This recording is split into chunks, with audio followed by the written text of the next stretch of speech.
County Affairs will come to order. The clerk will call the roll. Rep. Miyavi Corrado, Here. Rep. Stuckey, Rep. Tinderholt, Rep. Rosenthal, Here. Rep. Slayton, Rep. Jones, Here. Was this Jones? Okay. You're the only one. Rep. Gerties, Here. Rep. Orr, Rep. Schatzline. A quorum is present. We want to welcome members and guests. If anyone here wishes to testify and has not yet registered, please go now and register in the kiosks in the hallway behind the hearing room. Due to the number of witnesses who have registered and to accommodate all who wish to testify, there will be a time limit of 3 minutes per witness during the public testimony period. Witnesses are not permitted to yield their time in order to give another witness more time to speak. If anyone no longer wishes to testify, please inform our assistant clerks up here. And please also note that House Bill 4775 by Chairman Darby will not be heard this week. And we will proceed with the agenda.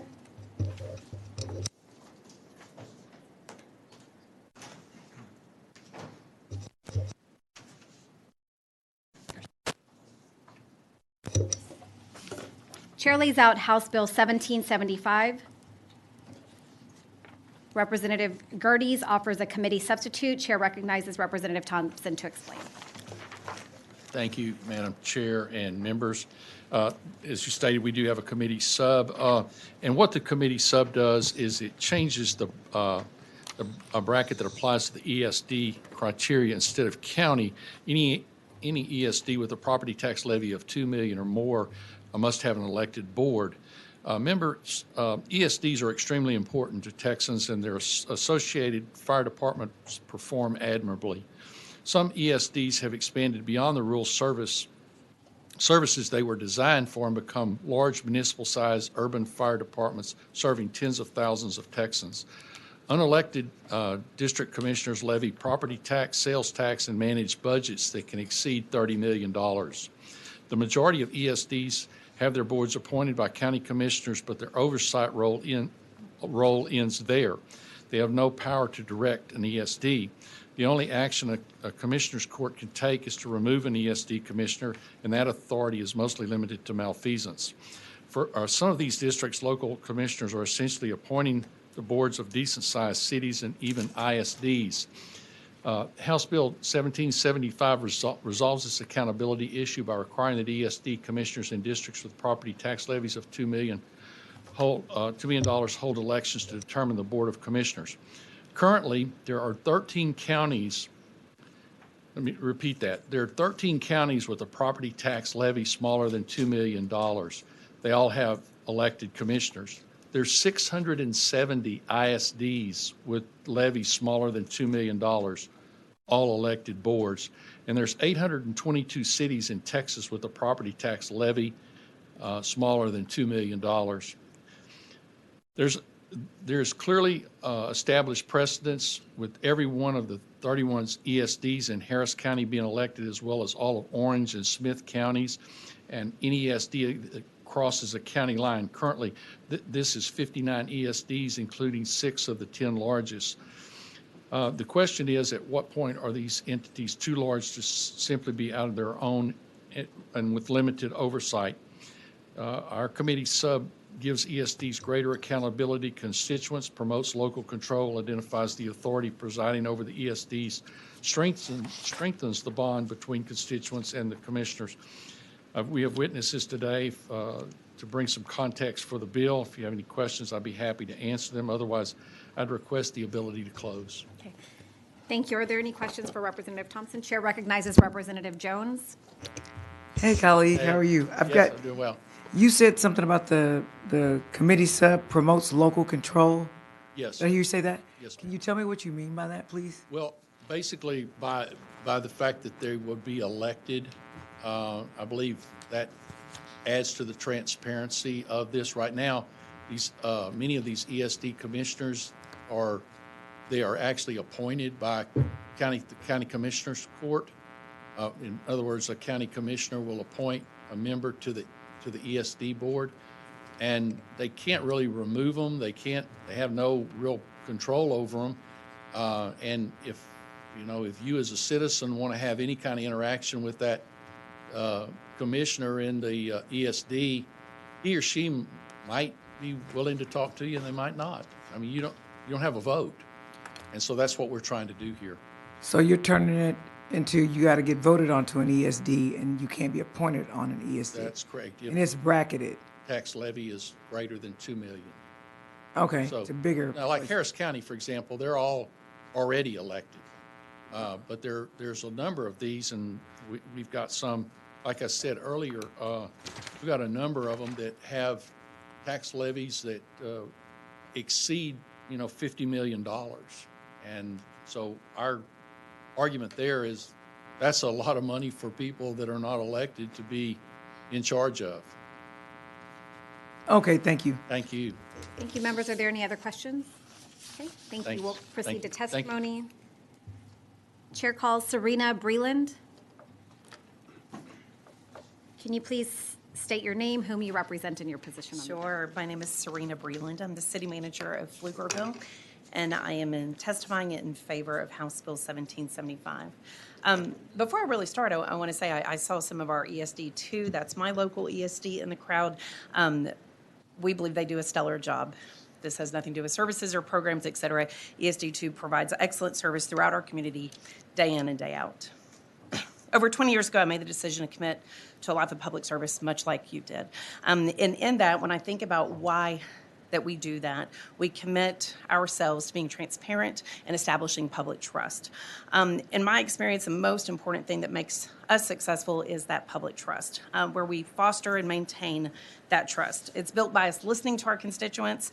It's built by being honest and transparent. It's built by confronting reality, demonstrating respect, and delivering results. My city council commits to those behaviors, but most of all, they're held accountable by the voters that continue to show up and exhibit their values through casting their vote.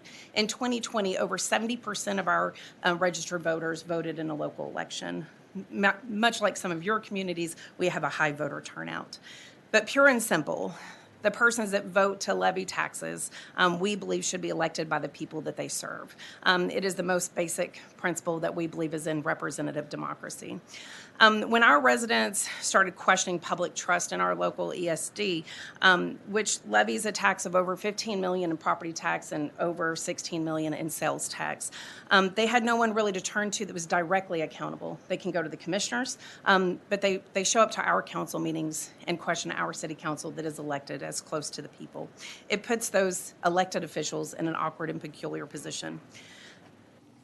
As our city is committed to transparency in our open meetings, the ESDs are not required to post public meetings online, those agendas online, making it a little bit difficult for residents to know what is being discussed and how to get to their representative.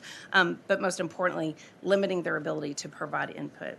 I don't support the House bill because it infringes upon the ESD. I support the House bill because it allows people to be represented. And in turn, I believe that empowers and fosters public trust. Thank you. Members, are there any questions for this witness? Chair recognizes Vice Chair Stuckey. Thank you for being here. I guess the question I'd have is, up to this point, the county commissioners are the ones appointing the ESDs, is that correct? Yes, sir, in my community. And they are elected too, so they are accountable to hopefully appoint the people that are going to do what's right. I guess I'm a little concerned that they don't have posting rules and other things that could be corrected to make it more transparent. But you're saying they can have a meeting without any notice? And I know that's a separate legislation piece, and I'm not interested in that one, but correct, under Open Meetings Act, ESDs are exempt from posting online, and we are not. And you are not. Thank you. Members, any other questions for this witness? Okay, thank you for your testimony. Thank you. Chair calls Brian Havren. Can you please state your name, whom you represent, and your position on the bill? Thank you, Madam Chair. I am Brian Havran, and I am a commissioner with Harris County Emergency Services District 47, located in West Harris County. I rise today to speak in favor of House Bill 1775. I speak representing myself. House Bill 1775 is a good bill. Committee substitute House Bill 1775 is a great bill. As in the case with all emergency service district commissioners in Harris County, I am publicly elected and subject to re-election should I wish to continue my terms in office. I embrace the fact that the people that reside in the district put me into office. I welcome the chance to tell my neighbors of the district about the role that I play in taking care of them when it's their darkest hour of the worst day of their lives. Accordingly, I feel a strong commitment to them to always do what's right and necessary. Doing the right thing, for me, means putting the district service provider in the best position to allow them to successfully take care of the public when a call goes out for help. That can mean maintaining a fleet of vehicles in good repair, stocking those vehicles with equipment and supplies to have at the ready on a response, and making sure that those vehicles are correctly staffed with well-trained crews. I embrace those opportunities to serve my community. It also means setting a property tax rate that is fair and unburdensome for the residents of the district. Harris District 47 has not raised its property tax rate since 2016. We have steadily decreased our property tax rates in the years since 2016. One of my favorite stump speeches is, "We are increasing services while lowering property tax rates." I embrace the challenges of keeping property tax reasonable while providing the district with the highest quality emergency service response. I, along with the other commissioners of Harris District 47, are of the mindset that we are directly responsible to the people of the district. Elections admittedly generate a cost. I personally do not want to see the smaller emergency districts burdened with election costs. On the other hand, larger, populated, well-funded emergency service districts should, without hesitation, be subject to the public election of its commissioners. I believe that in less populous counties, appointment of emergency service district commissioners is the most efficient method of filling the governing boards, even though school board trustees in the same areas are publicly elected. In the most populous counties, there is no excuse for not publicly electing commissioners. I believe that the committee substitute House Bill 1775 is a vast improvement over the original bill. Thank Madam you. Chair, I urge that County Affairs Committee Thank you for your- reports favorably. Thank you for your testimony. Chair, are there any questions for this witness? Chair recognizes Representative Orr. Thank you very much. Thank you for your service in this capacity. Are you compensated? We get paid $150 per meeting. It's the same as the water board. All right. We How meet often do y'all meet? Once a month, except maybe in tax time, maybe 2 times a month. All right. Thank you. Thank you for your service. Members, any other questions for this witness? Okay, thank you for your testimony. Chair recognizes Trevor Stokes.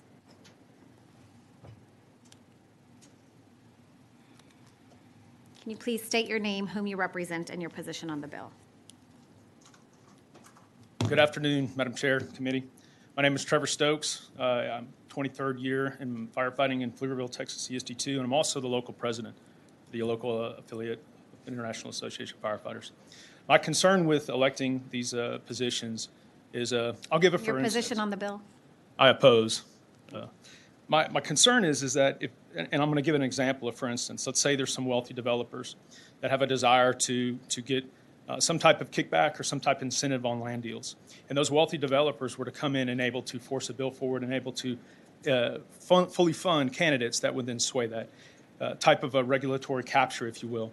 My concern is by it becoming financially motivated for these candidates to run, they'll do the bidding of, say, these wealthy developers. My concern then is that now all of a sudden you have a group of citizens that are no longer focused purely on public safety, but in the interests of, say, wealthy developers. I also, as a local leader, have an interest in seeing who gets elected. I work hand in hand with county commissioners to ensure that we have the best people. There was a statement earlier made about the commissioners not being able to remove. They can be removed, obviously for malfeasance, but for other reasons too. The point is that they are very responsive to the county commissioners.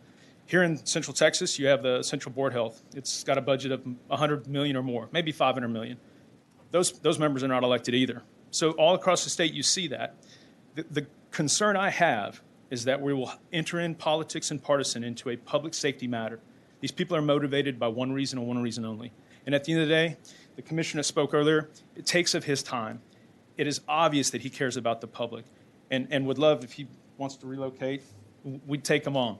The point is that we need these people focused primarily and purely on public safety, not politics, not land deals, and not those incentives that maybe come with funding campaigns. I appreciate y'all's time. Thank you. Chair recognizes Vice Chair Stuckey. Thank you, Mr. Stokes. So you're telling me that the county commissioners can remove somebody from the appointed position if there is a just cause? Yes, sir. It's actually happened to our board. I was blamed for it. I don't have that kind of clout. I'm just a firefighter. But at the end of the day, that individual actually got back on. There was a disagreement between him and how he was doing some stuff with the county judge, now Senator Eckhart. And so he got removed. There was no malfeasance. So my understanding is for any reason they can be removed. Thank you. Members, any other questions for this witness? Okay, thank you for your testimony. Thank you. Appreciate your time. Chair calls Tom Foster.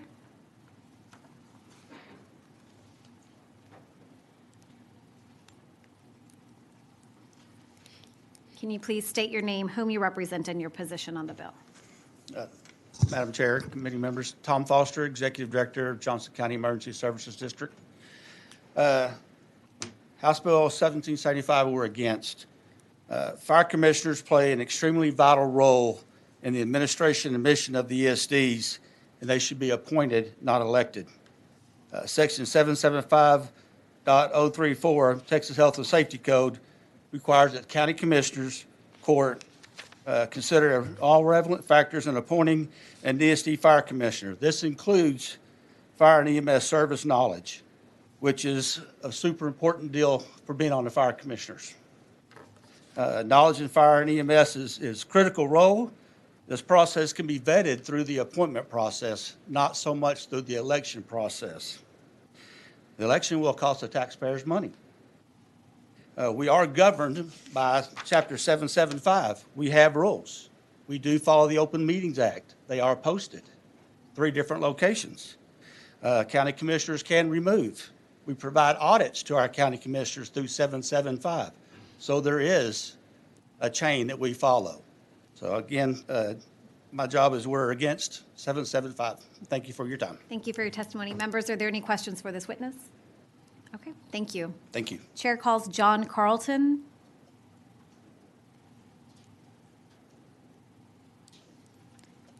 Can you please state your name, whom you represent, and your position on the bill? Thank you, Madam Chair. Members, John Carlton on behalf of Travis County Emergency Service District Number 2. You'll have a recurring theme here. Travis County ESD2 serves an area in northeast Travis County, which includes the city of Pflugerville, its ETJ, and a community, small community called Wells Branch Municipal Utility District of about, I think, 30,000 people now. And then another area in the city, or in northeast Travis County. Apologies. So I'm opposed to the bill on behalf of the district. The district board of commissioners have been providing ISO Class 1 service, top 1% of the fire departments in the country, for a declining tax rate. Their tax rate is now 8 cents. The max they could impose is 10 cents. What you're in the middle of is a local political battle between the city of Pflugerville and Travis County Emergency Service District Number 2.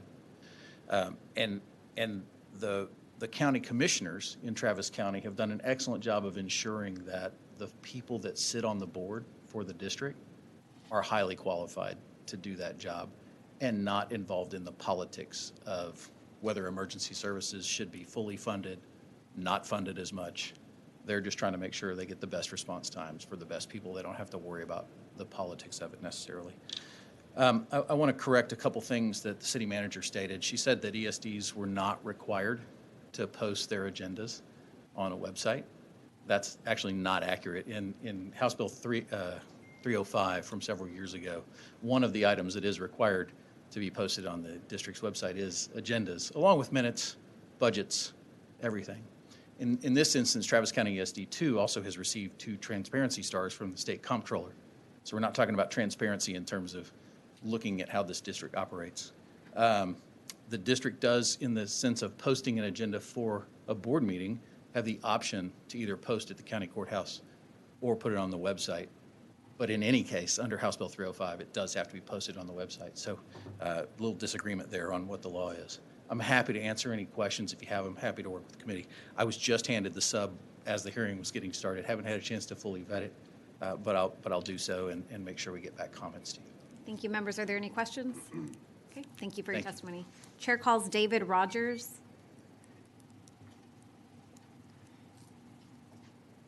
Can you please state your name, whom you represent, and your position on the bill?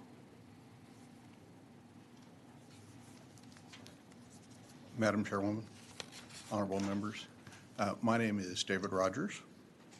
I am here representing myself, and I am opposed to the bill. I'm sorry. Having heard that so many times, it just got on auto repeat. I am in favor of the bill because I am opposed to taxation without representation. Y'all may notice I'm wearing an American flag, a Jerry Garcia American flag on my tie, American flag on my lapel pin, because taxation without representation is the most fundamental American value. It's the one that separates us from the English and the Spanish, the people who came to the United States and came to what is now Texas. But they don't have that notion that you can't have taxation without representation. And that's what these ESDs are. They set tax rates without input from the citizens. They are not elected, unlike the members of this honorable House who set tax rates and face the voters every 2 years. Y'all all know how important it is to have input from the voters and their feelings and thoughts about whether or not you should increase taxes or decrease taxes, whether or not you should increase or decrease spending. But the ESD commissioners face none of that. And moreover, because they are appointed, like many appointed officials, they stay in office forever, even after their terms expire, unless they are replaced by someone new. Now, this has the unfortunate effect not only of making the boards sclerotic and that they don't have very much turnover, but also allowing people who, though they were eligible to be appointed at the time they were appointed, subsequently are no longer eligible to be appointed. We have that case in ESD 2, where we have a very fine member of the board who owns property in Pflugerville and resides in Kansas and works in Missouri. He would not be eligible to be appointed today, but he stays on the board, making decisions for the citizens of ESD2, despite the fact that he's nearly 1,000 miles away. And he attends meetings via Zoom. And we would ask that you make this small change and allow some additional counties to elect their members, as it's already worked successfully in other counties. Thank you for your testimony. Chair recognizes Vice Chair Stuckey.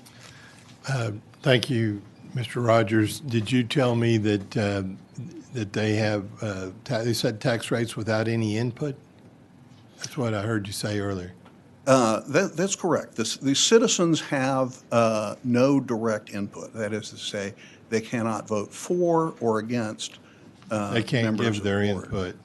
Oh, they can. They certainly can And go would they to give that a public input meeting to the give their input. ESDs or to the commissioners or to both, if they wanted to give their input? They could talk to either, but the county commissioners do not set those tax rates. Those tax rates are set by the ESD, independent of the county commissioners. And in some of these smaller ESDs and the cost involved in the election, I heard earlier that, the bigger ones should be elected and the smaller ones should be appointed. What's your opinion on that? I am not one to make the perfect the enemy of the good. I believe that taxation without representation is a fundamental American principle, and ideally, all of them should be elected. And However, I agree, taxation without representation, but again, my question, I guess, is are the county commissioners the ones that are elected, and are they responsible, and are they ultimately the ones that can be removed by the voter because of having a rogue ESD? Let me break that question down, because there's a lot to unpack there. First of all, I want to repeat, the county commissioners do not set the tax rate. The tax rate is set by these appointed officials. And setting the tax rate at the ESD, where there may be many ESDs inside a county commissioner's precinct, is just a very, very small part of what voters should look at when they decide who to vote for county commission and for county judge. They have an enormous range of responsibilities, and that's just a very, very small one. But just like city councilmen are not appointed by the county commission. They're elected. I understand it. And so that's where that goes. In addition, it is very difficult for county commissioners to remove ESD commissioners without cause. And as I said, they continue on forever unless an appointment is replaced. And let me add to that, because I think this is maybe something that has been overlooked. In Travis County, we have these commissioners that have terms that expire every 2 years. They're rotating. In our ESD, it's 3 and 2. When somebody leaves the ESD, the county puts up a form for people to apply to take that position, and they take applications. But when someone's term expires, there's no mechanism for someone who wants to replace the expiring term to contact the ESD or the county. There's no place on the county website where you can say, I'd like to download the application to be considered. They're just not even allowing that level of public input. It sounds like that should be changed. Thank you. Thank you. Members, are there any other questions for this witness? Okay, thank you for your testimony. Thank you. Is there anyone else who wishes to testify on, for, or against House Bill 1775? Yes. I signed up to testify in favor of, but that are opposed. Can you check in with our clerk over here?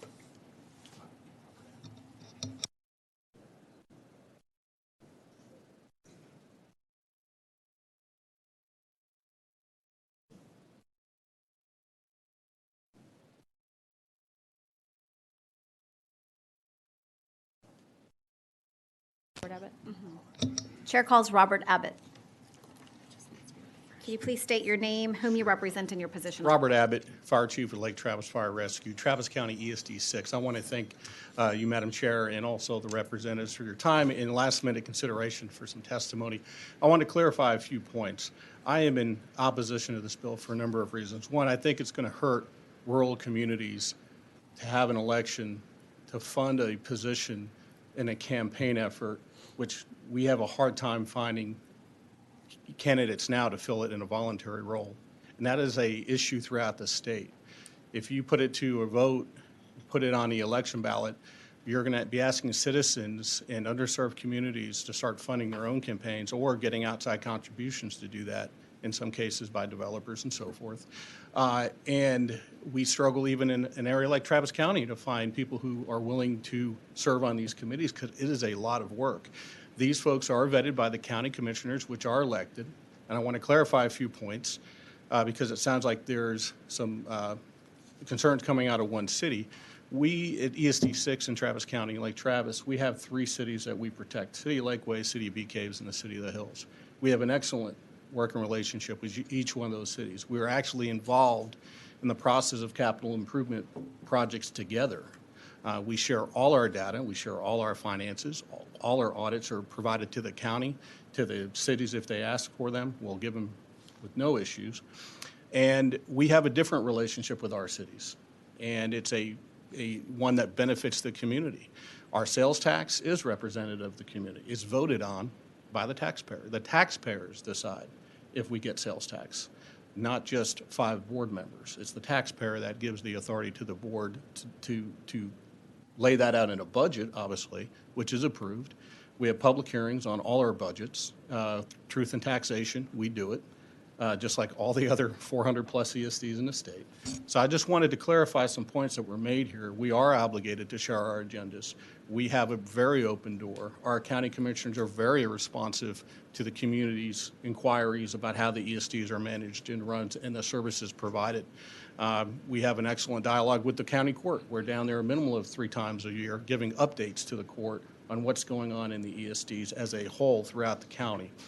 We share our talents with other neighboring counties that have ESDs on how we do that. A lot of our ESD board members throughout the county are on positions of other government associations like the SAFE-D, which is an association that represents ESDs, and we share that knowledge and that talent that we get from our communities with other ESDs throughout the state. So I feel that putting this to a ballot measure where a community is going to vote in 5 panel or board members on a rotating basis, when a lot of these ESDs struggle to find folks that can do the work to begin with, is challenging. Thank you for your testimony. Members, are there any witnesses? Chair recognizes Vice Chair Stuckey. Did you have a question? I just wanted to say thank you for clearing some of that up and giving me some of the information I need to know Sure. to move forward. Always here as a resource. Chair recognizes Representative Jones. And one other thing, so commissioners are elected, and then commissioners appoint ESD members. It seems sort of similar to what we have, like as state reps. There are some boards that we can appoint people to. And I've had a whole bunch of people contact me, like, I want to be on this board, I want to be on that board, and they give me their resumes, and then I vet them. Mm-hmm. So it seems to me that this sort of, I mean, I didn't even know some of the boards that I could appoint people to. So it seems like there's a way, if there's a vacancy, for somebody to let us know that there's a vacancy, like in the state rep situation. Correct. And then we can decide or not. So I would imagine the county commissioners would have the same power. Same vehicle. That we could. And I know that those boards, the state reps can appoint people to, or commissions, sometimes levy taxes or determine tax rates. Correct. And then we talk to them. So I need to think about it, but I think what this bill is talking about is similar to what we as state reps do with some of the elected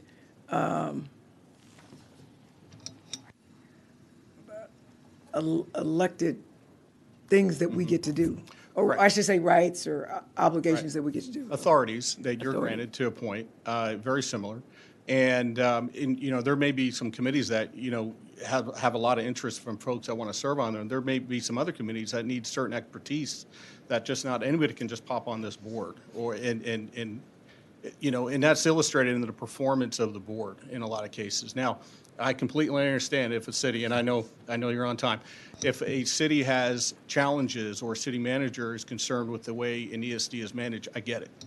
We have 3 cities that we work with. I work with 3 different city managers on a weekly basis. They all come from a little different of a background, but I serve them each individually to their needs. And we make sure that's done through the board, and we have open communication. So I ask you to really consider this bill, because it will have a significant impact, I think, on smaller communities. So even if a community has a little bit more than $3 million, if that's or $2 million, that community may be struggling to find people to serve, and you're going to ask them to now fund their own campaign? So 2 things come to mind, and I'll be quick. So one, the people that want to sit on the boards and commissions that state reps can sit on don't contact that board or commission. They contact whoever has the appointing authority, one. Right. The second thing that I want to say is I can remember times when there may be like a single thing on the ballot.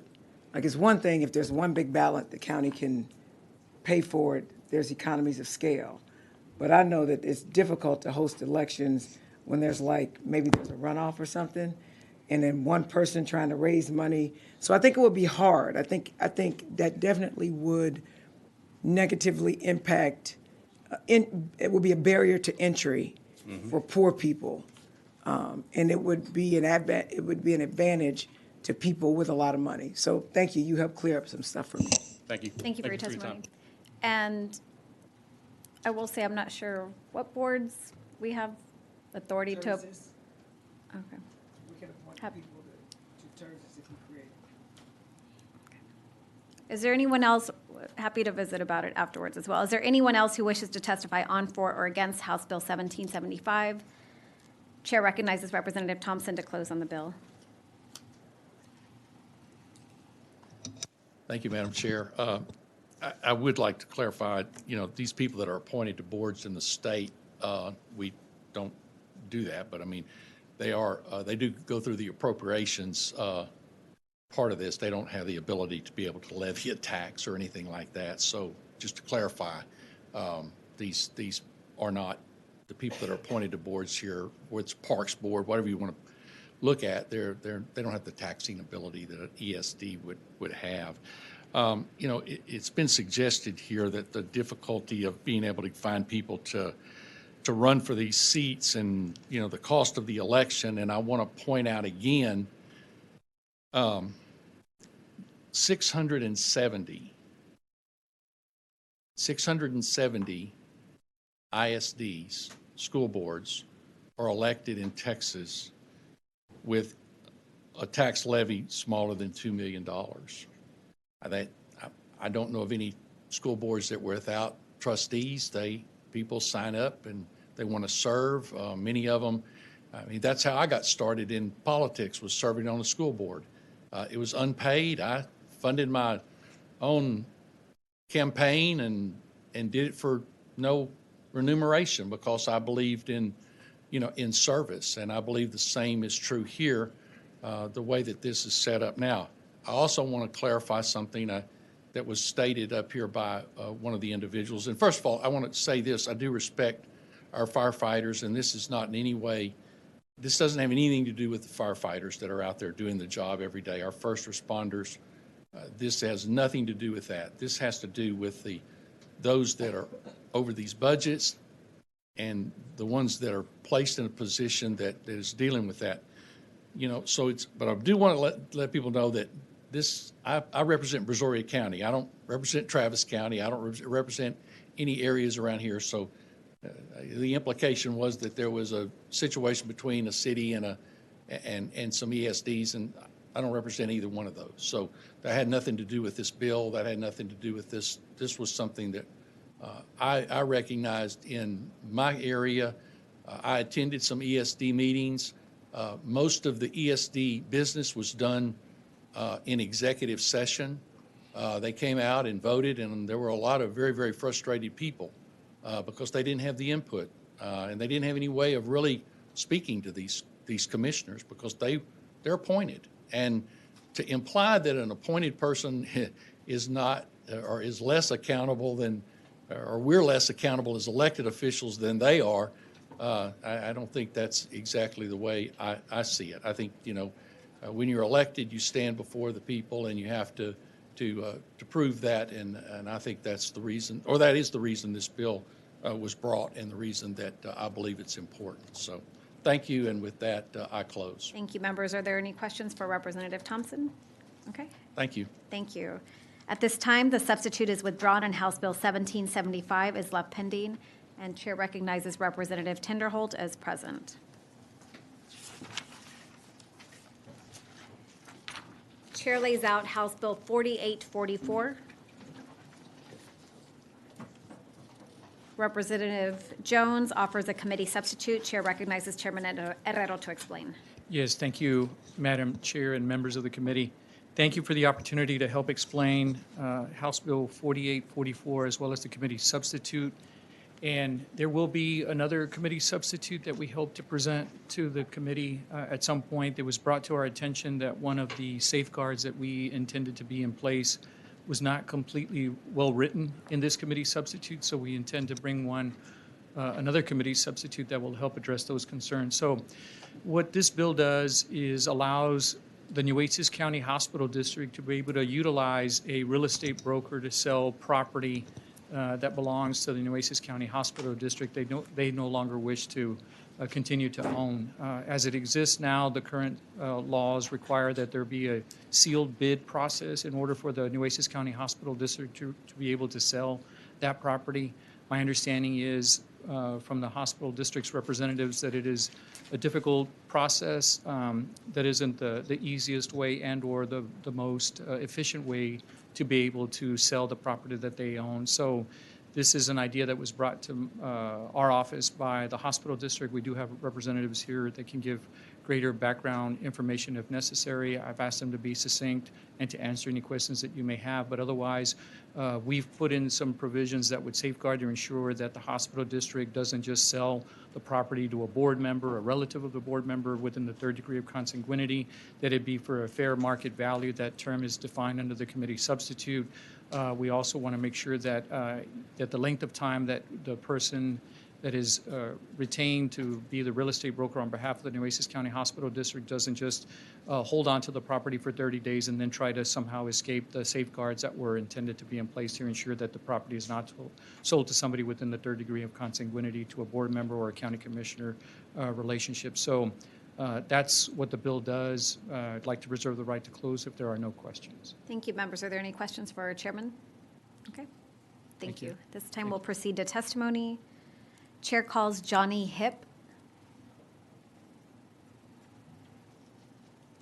Can you please state your name, whom you represent, and your position on the bill? Good afternoon, members of the committee. My name is Johnny Hip. I'm the administrator for the Nueces County Hospital District. I represent them, and I'm testifying in favor of the bill. I'm only going to supplement what Chairman Herrero's already said, and that would be to say that the use of a broker to sell the hospital district's property as sought in this bill would incentivize a broker to produce ready, willing, and able buyers. Under the bill, a broker is required to list the property under a multiple listing service used by other brokers. The MLS is the better method for disseminating information about the district's offer to sell property compared to the public notice and seal method that the chairman mentioned. The multiple listing service affords a listed property greater exposure by making it accessible to a wide network of real estate professionals and can help increase the exposure to potential buyers. Thank you, members. Are there any questions for this witness? Okay, thank you. Is there anyone else who wishes to testify on, for, or against House Bill 4844? If not, Chair recognizes Chairman Herrero to close. Thank you, Madam Chair. I close with the point there is a resolution passed by the Nueces County Hospital District as well as by the Nueces County Commissioners in support of this legislation. So I'd ask for your favorable consideration, please. And I close. Thank you. Thank you. Any other questions, members? Okay. At this time, the committee substitute is withdrawn and House Bill 4844 is left pending. Thank you. Thank you. Thank you, ma'am.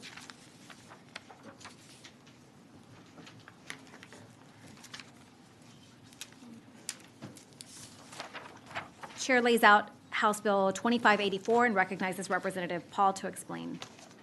Thank you, Madam Chair, members. Good to see y'all all. Property appraisers and assessors provide a value estimate on real property and tangible personal property.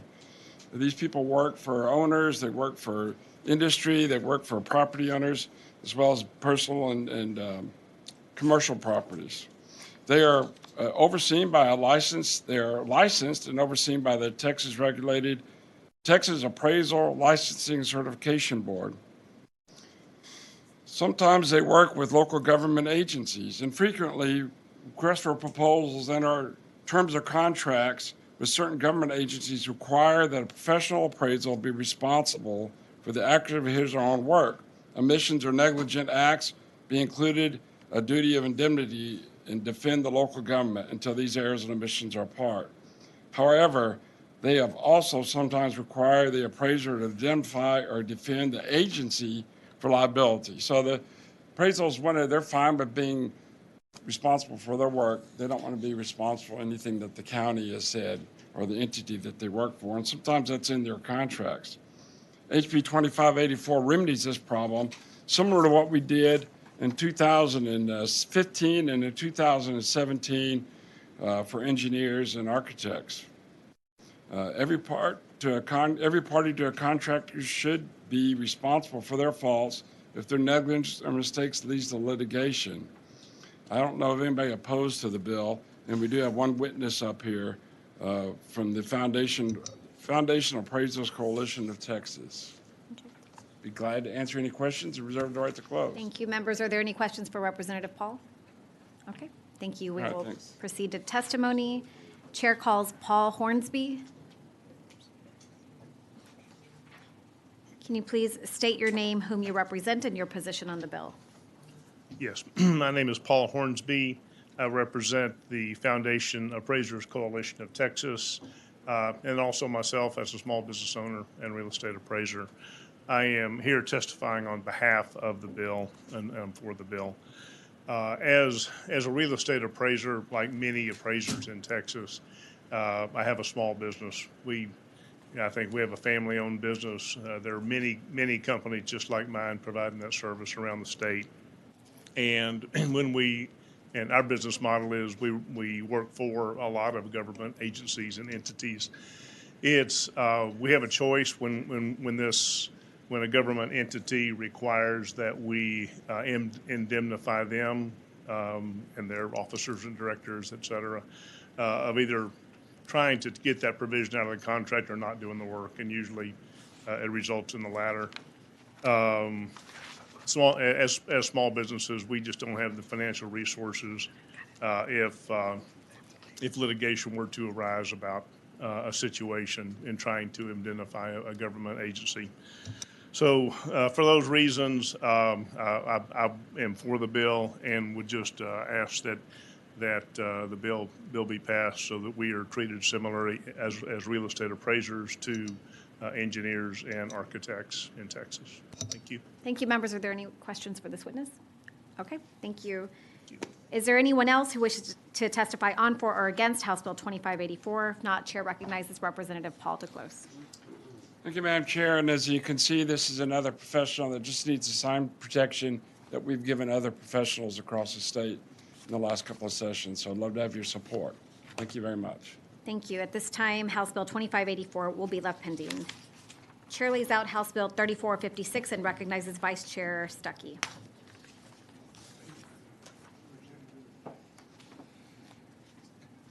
And Representative Gerdes offers a committee substitute. Chair recognizes Vice Chair Stuckey to explain.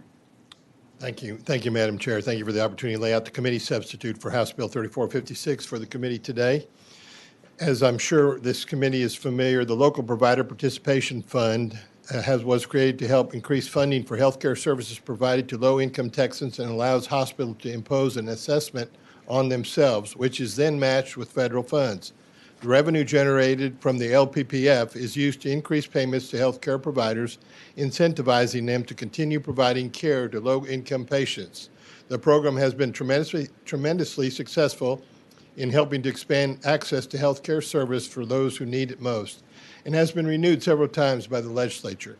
The committee substitute in House Bill 3456 would extend the expiration dates for the existing health care provider participation programs. These health care provider participation programs play a significant role in providing quality health care services to the state, particularly in underserved areas. It is crucial we extend the expiration dates to allow the programs to continue their successful track record in providing care. The committee substitute in House Bill 3456 removes the language in the filed version that would have expanded the program to include over 25 local provider participation fund chapters. CHHB 3456 simply extends the expiration date. Thank you, members. I'd like to reserve the right to close, but yield for any questions you might have. Thank you, members. Are there any questions for Vice Chair Stuckey? Okay, seeing none, we'll proceed to testimony, but we don't have any witnesses registered to testify. So is there anyone else who wishes to testify on, for, or against House Bill 3456? Seeing none, Chair recognizes Vice Chair Stuckey to close on the bill. Thank you for your consideration. Ask for your support of committee substitute House Bill 3456 and would request the bill be sent to Calendars Committee to consideration upon a favorable vote of this committee. Thank you. Thank you. At this time, the substitute is withdrawn and House Bill 3456 is left pending. Chair lays out House Bill 2542 and recognizes Representative Raymond to explain. Thank you, Madam Chair and members. This is a bill that I bring to you at the request of my Commissioners Court.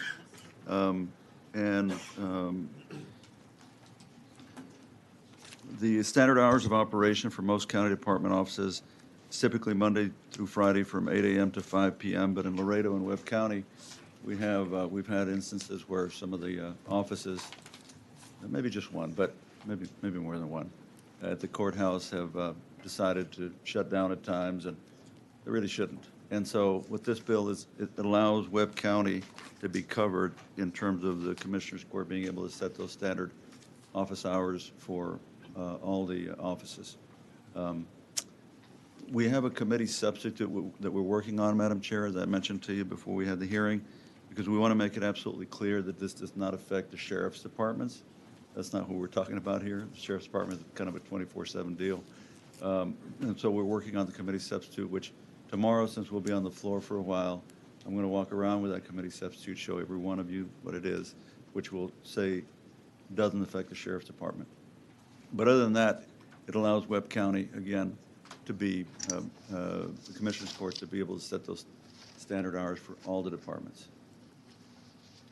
Okay, thank you. Are there any questions? Chair recognizes Representative Gerdes. Yes. Is this just bracketed out to Webb County, or is this all You know what, I think that that's the way it works, because right now, counties with a population of 355,000 or more can do that, right? What we're adding is, or covered by a county civil service system created under subchapter A, chapter 158. And when I passed a bill to allow Webb County to be in that, to sort of get in the county civil service system, and it was the only county affected at the time. So I think it may be the only one that's affected, but I don't know for sure. So there may be a couple of other counties, and if they are, again, it would allow the Commissioners Court to do what's probably happening already. I'm hoping that it's a unique problem to Webb County, where essentially one of our offices is not being open when they should be. And it's one of the most important offices, I might add. Okay. All right, we will proceed to testimony. Chair calls Leroy Medford. Can you please state your name, whom you represent, and your position on the bill? Good afternoon. My name is Leroy Medford, Madam Chair, members of the committee. I'm the Webb County Commissioners Court Administrator. I'm obviously here in favor of HB 2542. Webb County is seeking to adopt and enforce uniform rules on the hours of work of Webb County departments and employees whose compensation is set or approved by our Webb County Commissioners Court. As Representative Raymond mentioned, the standard hours of operation for all Webb County departments has always been Monday through Friday from 8 to 5, with the exclusion of course, county-recognized holidays. But due to the lack of applicable rules of enforcement, some Webb County officials, unfortunately, pick and choose when their offices will be open, or sometimes shorten their daily hours of operation with limited notice to our county constituents and, of course, those seeking services, vital services that all our counties provide. Friday afternoons are typical issues that come about where elected official will close for half a day or maybe send everybody home at 3 or 4 o'clock. Notices doesn't go out to our constituents, and Webb County, Laredo is located on the southern border, borders Mexico. We have a lot of constituents, local, out of town, and internationally that come over seeking services. Our tax assessor collector, and ironically this weekend is Easter weekend, so our recognized holidays are Friday, Good Friday, and Easter Monday. What typically happens every year is the tax assessor's office will decide that she's going to close down on Thursday, or let her folks go on 12 o'clock on Thursday. We have folks coming in to seek services, pay taxes, renew vehicles, beat the deadline before the long holiday, and they get there, and much to their disappointment, our offices are closed. The employees don't necessarily go home, but they usually will close their offices and say that they are going to be catching up on work from the rest of the week. But our constituents are the ones that are regrettably affected because they can no longer do business with us, and we'll have to wait, in this case, till Tuesday to be able to seek the services that we want to provide. So, as Representative Raymond mentioned, there's not too many elected officials that do this, but these two, and I say two because there's another official, unfortunately, a county clerk, who one of my roles is also a budget officer, and so when we set the budget, we get requests for personnel, for example. Those don't always go through for these elected officials, and they'll use, unfortunately, the excuse that since they didn't get certain personnel, they're not going to be able to stay open all day on a particular day of the week. So we urge for your support in this proposed request. To accomplish this, Webb County would like to modify the applicability of Section 157.021 hours of work of county employees to include counties that have a county operation, a civil service system, which we do. I know the question was mentioned by Representative Gerdes about the population. We're not eligible right now under the way that this particular section is worded because of the 355 plus population. We're about 250. But with the civil service, as Representative Raymond mentioned, we were eligible to create our civil service system because it's 190,000 or more.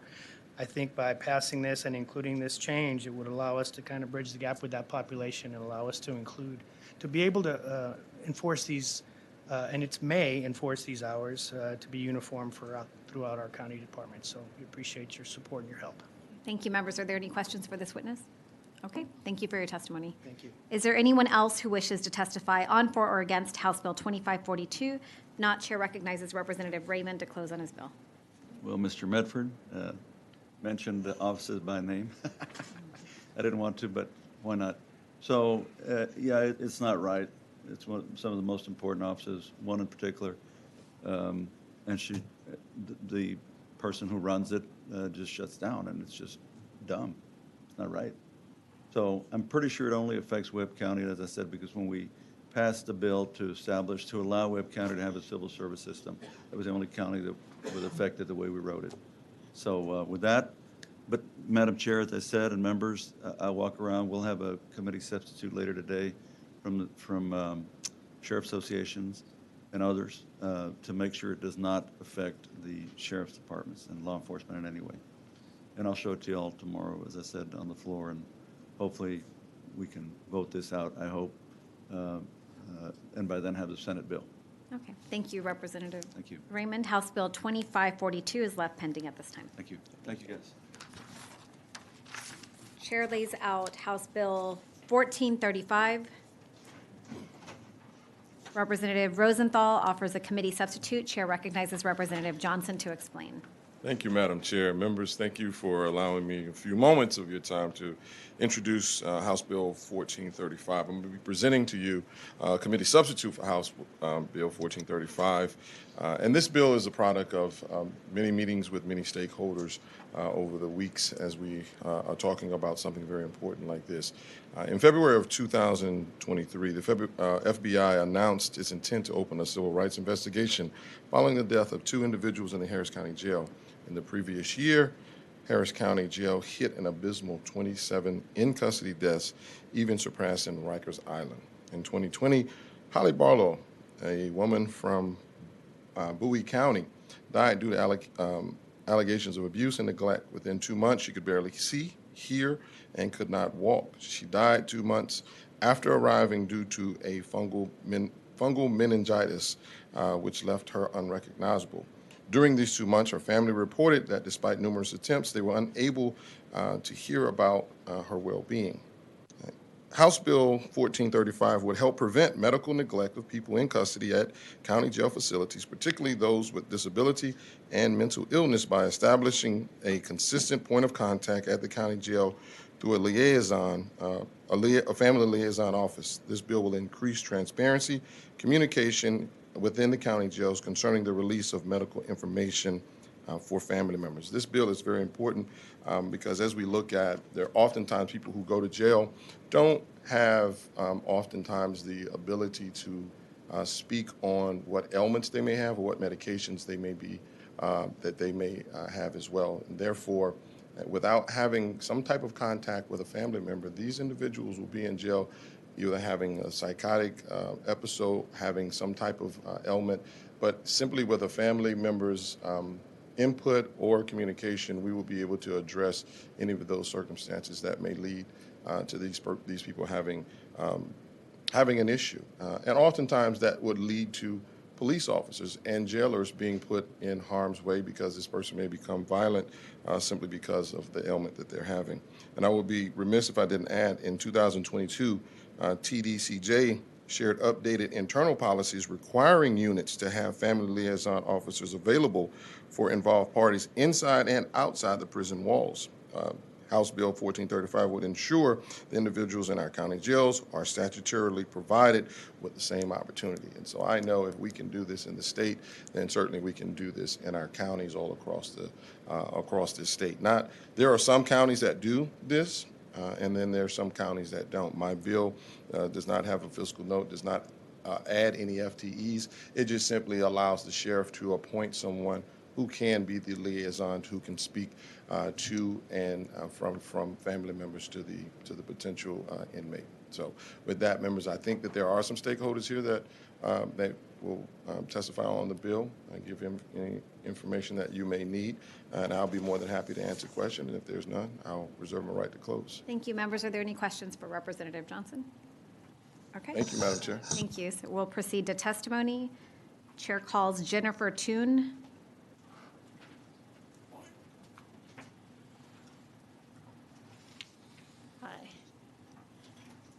Thank you, Madam Chair. Committee members, my name is Jennifer Toon. I represent Lioness Justice Impacted Women's Alliance and myself, and I am for HB 1435. As a person with lived experience, people often ask me, what does it feel like to be incarcerated? And I have to make a very clear distinction between spending time in a county jail versus spending time in a state prison. The county jail experience is pretty unique, and the rep really did a good job of highlighting some things that the state prison system does well. County jail feels like once you're there, just a black veil comes down between you and the outside world. The transparency and exchange of information is far worse than when you're in the state prison system, especially between families and their incarcerated loved ones. Communication is strained, it's inconsistent, it's chaotic. I remember my dad, he was so terrified when I ended up in jail, and he had called 4 or 5 times, got a different person every time he called with different information. This inconsistency is worse for families of and for people with disabilities or chronic health conditions as they're trying to get a hold of somebody at the jail consistently to make sure that medication is on file, accommodations concerning disabilities are made, and they just run into that black veil that becomes really a wall of communication against communication. I work at the Coalition of Texans with Disabilities, and we hear from frustrated, frightened families all the time. They can't get anyone on the phone at the jail. If they do, that staff member, again, is not consistent. They may not understand the process of how to release information. And the rep also mentioned the FBI investigation. We see in our county jails a real uptick in in-custody deaths and a lot of medical neglect. Such in the case of Holly. So this bill is a really simple but extremely effective good start in moving us in the right direction to increase communication, increase transparency and accountability in our county jails.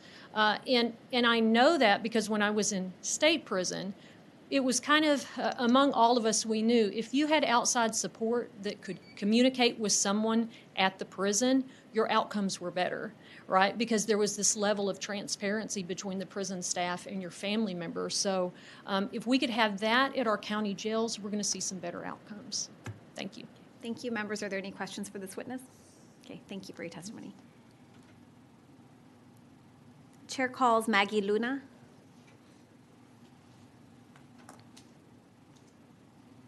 Can you please state your name, whom you represent, and your position on the bill? Yes, thank you. My name is Maggie Luna, and I am a policy analyst and community outreach coordinator for the Statewide Leadership Council, and I am in favor of House Bill 1435. Researchers from the Prison Policy Initiative report that people in prisons and jails are disproportionately likely to have chronic health problems, including diabetes, high blood pressure, and HIV, as well as substance use and mental health problems. Researchers also found that even a few days in jail can be especially devastating for people with serious mental health and medical needs. They are cut off from medication, support, and regular health care. Even worse, people are in the midst of a health crisis, such as mental distress or substance use withdrawal. I experienced withdrawal while I was in custody, and I've seen firsthand how rapidly people can deteriorate once incarcerated.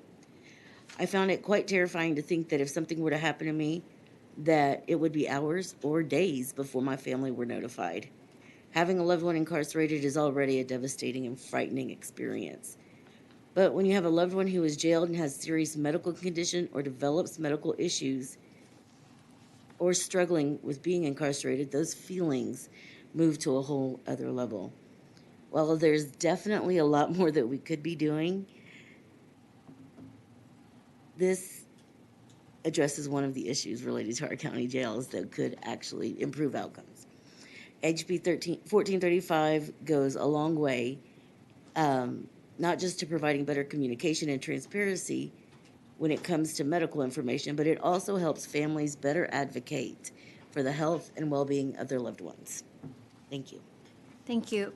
Members, are there any questions for this witness?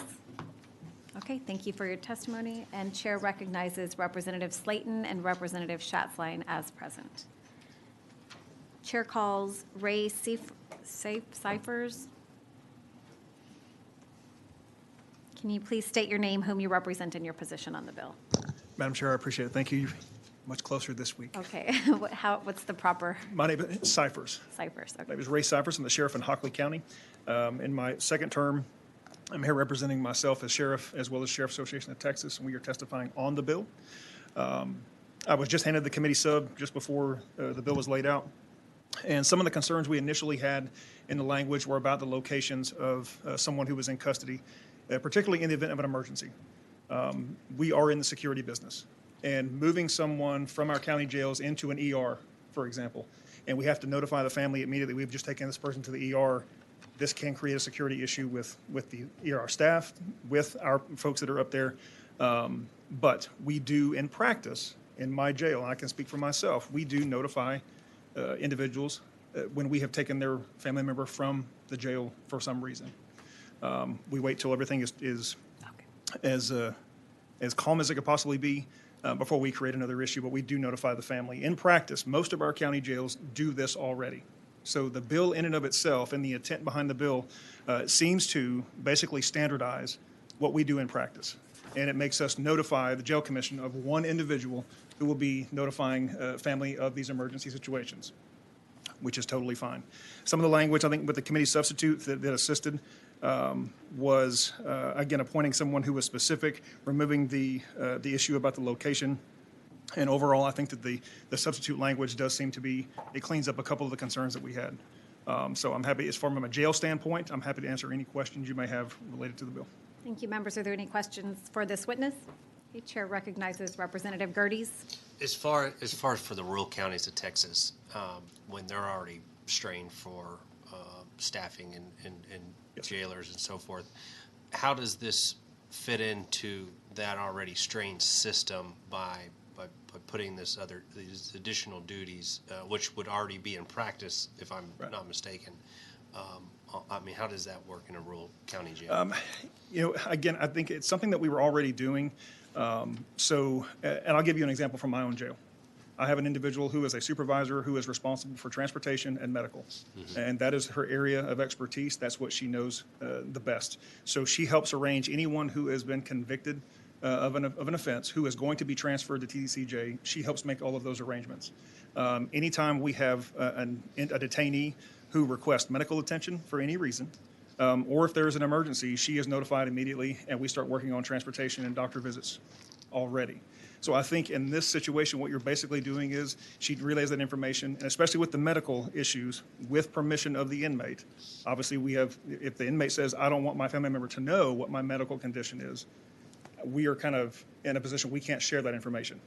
But if the inmate is fine with that and we're able to share it, she would then relay that information over. So in my own facility, I have an individual who could already handle that responsibility, and she would be designated as such with the Commission on Jail Standards. In other counties, I can't speak to what their staffing may be, but yes, you are correct that we are staffing challenged in the rural counties statewide inside of our jails. I think every individual sheriff may have an idea what this may do, but at its face, and based on the committee substitute and my discussions with Representative Johnson's office just a few moments ago, I think this is language and clearing up something we already do, and it's just codifying it, saying you will designate one person to do this. Right, because it says shall instead of may, and it Right. seems like this is in practice, but well. Yes, sir. In practice, it names an individual, but again, from my own standpoint, I have someone who already does this. Great, thank you. Thank you. Members, are there any, Chair recognizes Representative Jones. How big is your, So my jail is a 64-bed facility. I have a population of about 22,500 folks in my county. My average daily population runs anywhere between 73 to 76, with a number of those being housed out in other facilities. So my jail stays full. And by that, it could be 55 inmates. It depends on classifications and such. But my jail stays full. So we have individuals who can answer to these. And I can tell you in my own facility, and again, this is just strictly evidence from my own facility. We have made allowances for folks in the event of a family emergency. There was a portion in here, I believe it's down on line 21 and below, that discusses the ability for us to communicate in a timely fashion with someone who is a detainee about a family emergency or something that occurs outside of the jail.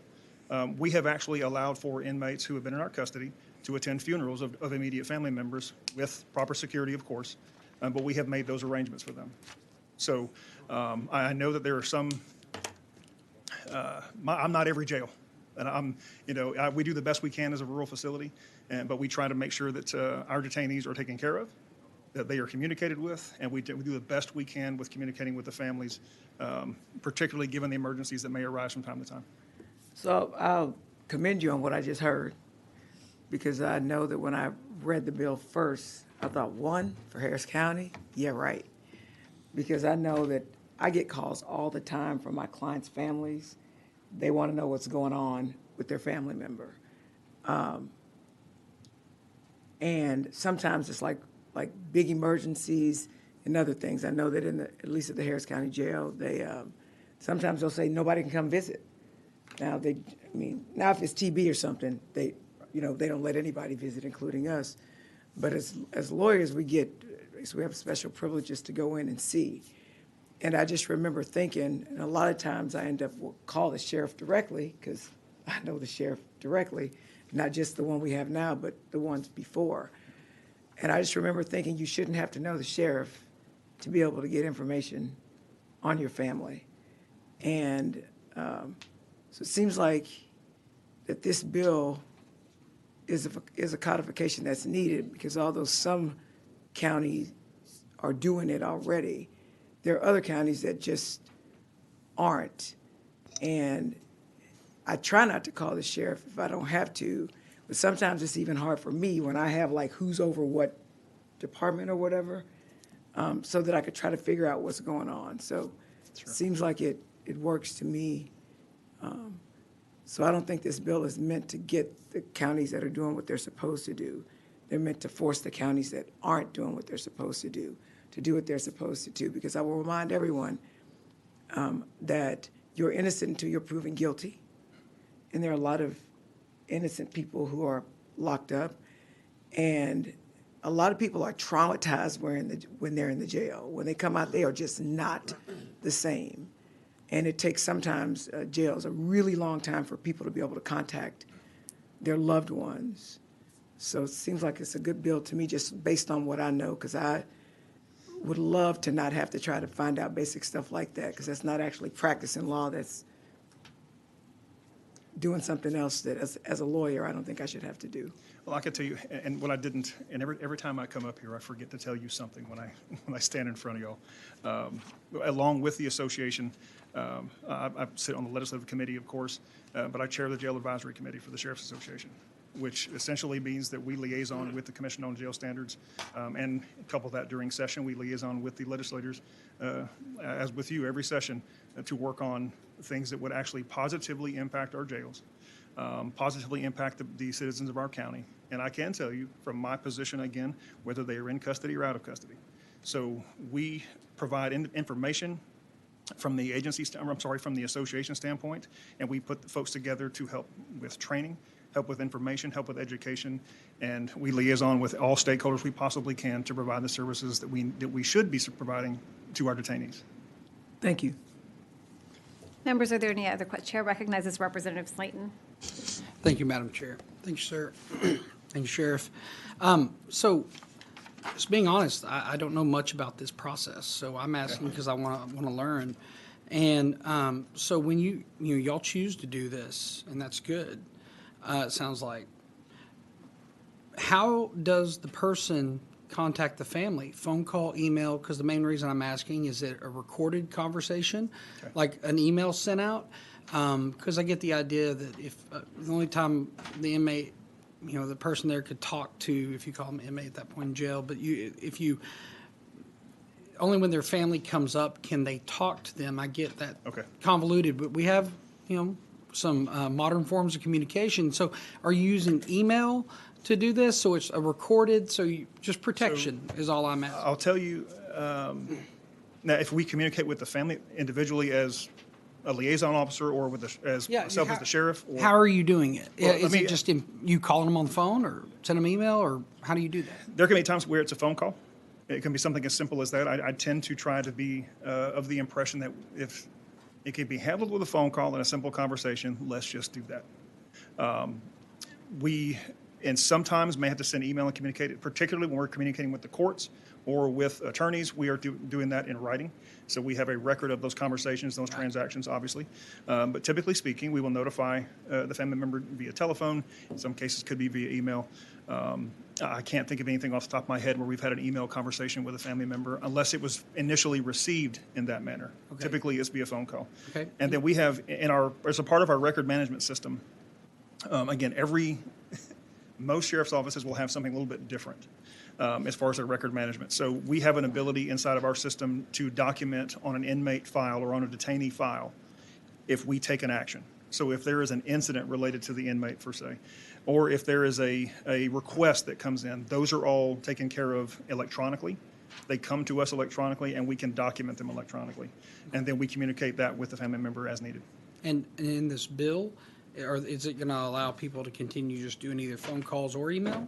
Or based on my reading of this, it says this person who is designated needs to communicate with the family and upon request. Now, if that request comes via email, we will answer it via email. If it can be done via a phone call, again, I would prefer to do it the simplest way possible. I understand wanting to do it simple. I get that. But I'm just asking, from being on Corrections Committee before, just asking, are there any concerns, safety, security, by doing things through just a phone call versus it being an email? Do you have any concerns with that? From a safety or a security standpoint? Yes. I mean, just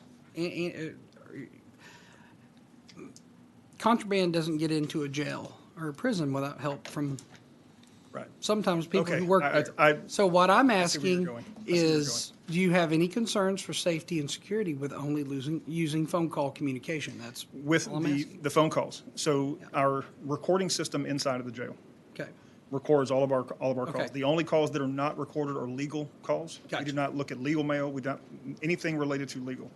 And I can tell you there have been times where on recorded calls we have intercepted messages from individuals who are plotting to bring in contraband to our jails. And we have intercepted that. So we do have a record in writing, and with the technology we have currently that my facility has, and there are a number across the state that have this, the detainees have access to phones, to tablets, so that they can actually communicate in writing with their family members. So that we have a record of those communications as well. So we are able to watch that and look for security concerns. There are certain language we look for, certain patterns of conversations that we may flag, so that we can kind of pick out these security concerns, to be sure. Yes, sir. Perfect. Thank you. That helps answer. You're very welcome. Thank you. Any other questions? Okay. Thank you for your testimony. Thank you very much. Chair calls Lydia Leos.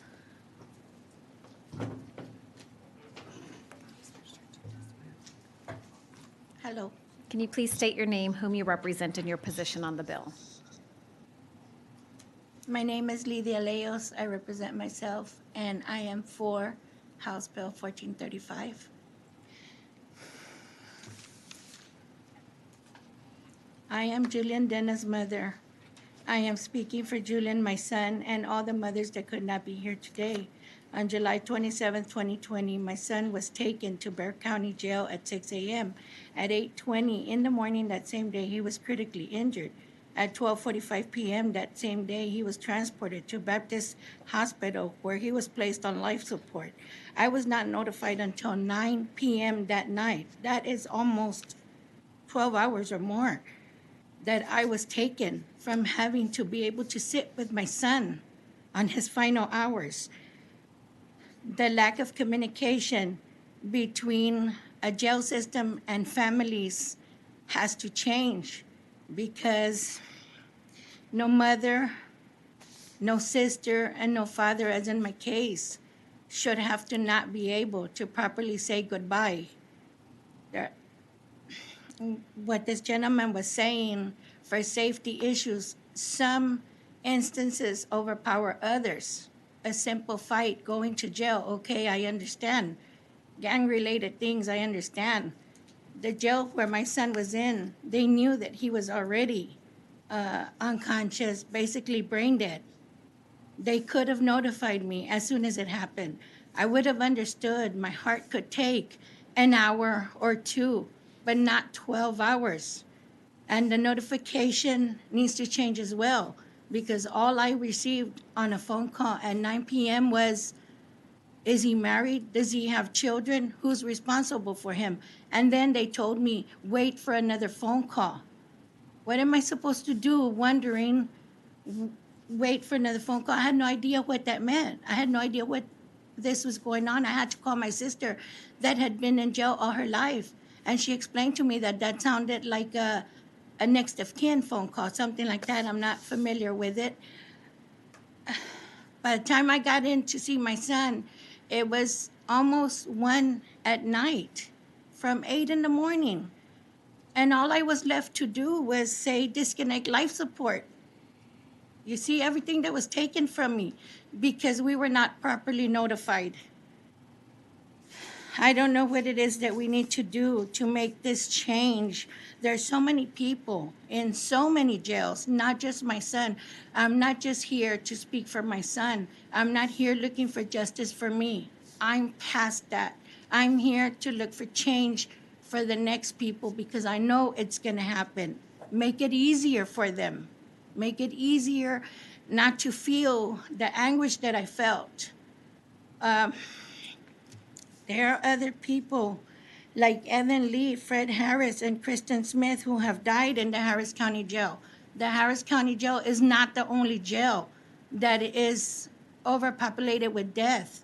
Since my son died in Bexar County Jail on July 30th, 2020, there has been so many deaths, and the majority of them only seem to blame the drug addicts and the homeless that are dying like this. Everybody is the same because everybody goes in as a human being and everybody should walk out alive. And if something happens, we should be better notified. Better. There has to be change. I am so for this bill because I am a person that was, I don't know how to say my words, but I was not told, so I was robbed. That's the only way that I can explain, robbed the hours that I could have sat with my son, because all I was left to do was hold his hand, and I couldn't even do that anymore. All those hours by himself.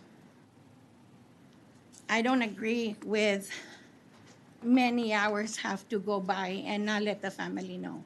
And I don't agree how they do the notification. That needs to change as well. You cannot call a mother or a father or somebody and tell them, wait for another phone call. You can't. It has to change. We have to be able to hold people accountable for something like this. Please listen to what they're saying.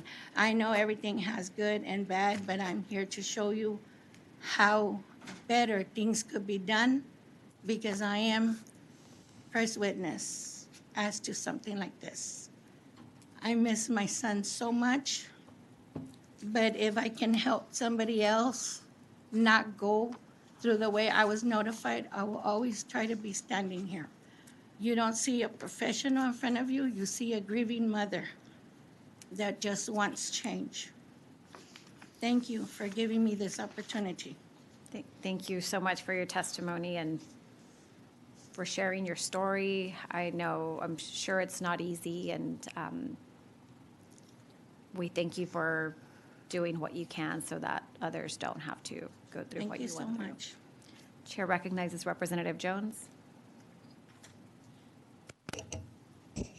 I'm so sorry about what you've had to go through, but I'm Thank you. incredibly encouraged that you are turning your son's tragedy and your tragedy into a triumph. So I'm so busy taking notes. When you tell me what your baby's name is and how old he was, and I don't want to be the only thing I hear about him is that he died in jail custody. My son's name was Julian Dena. This is my son, my handsome son. This is 4 days before he passed away. My son had struggled a lot with drug addiction. In his young life, he was told if he was placed on meds for mental health, ADHD, and all that, he would be labeled retarded. So as he was growing up, he chose to self-medicate in the street, which led to the life he had. His previous past year, he was clean, sober, but he was still, used to the life of selling drugs. I feel that when he went to jail that morning, there was 3 opportunities to properly search, meaning when he got picked up that morning at 6 in the morning, meaning when he made it to the magistrate, and then he still made it to the Bexar County Jail. 3 opportunities to find the drugs. I think he had no choice in the end, and I say I think because I don't know, was to swallow the drug, let it go later, I don't know. 5 hours later, massive heart attack, because right at the beginning, the jail institution witnessed white substance, but they were okay with the registered nurse to say, oh, let's just see what happens. Okay. 5 hours later, a massive heart attack.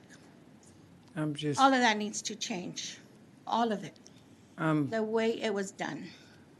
Yes, ma'am. I think it's a good bill, and I know that a lot of times we think in terms of statistics. I think people need to know that people who are statistics are they're people. Yeah, people. And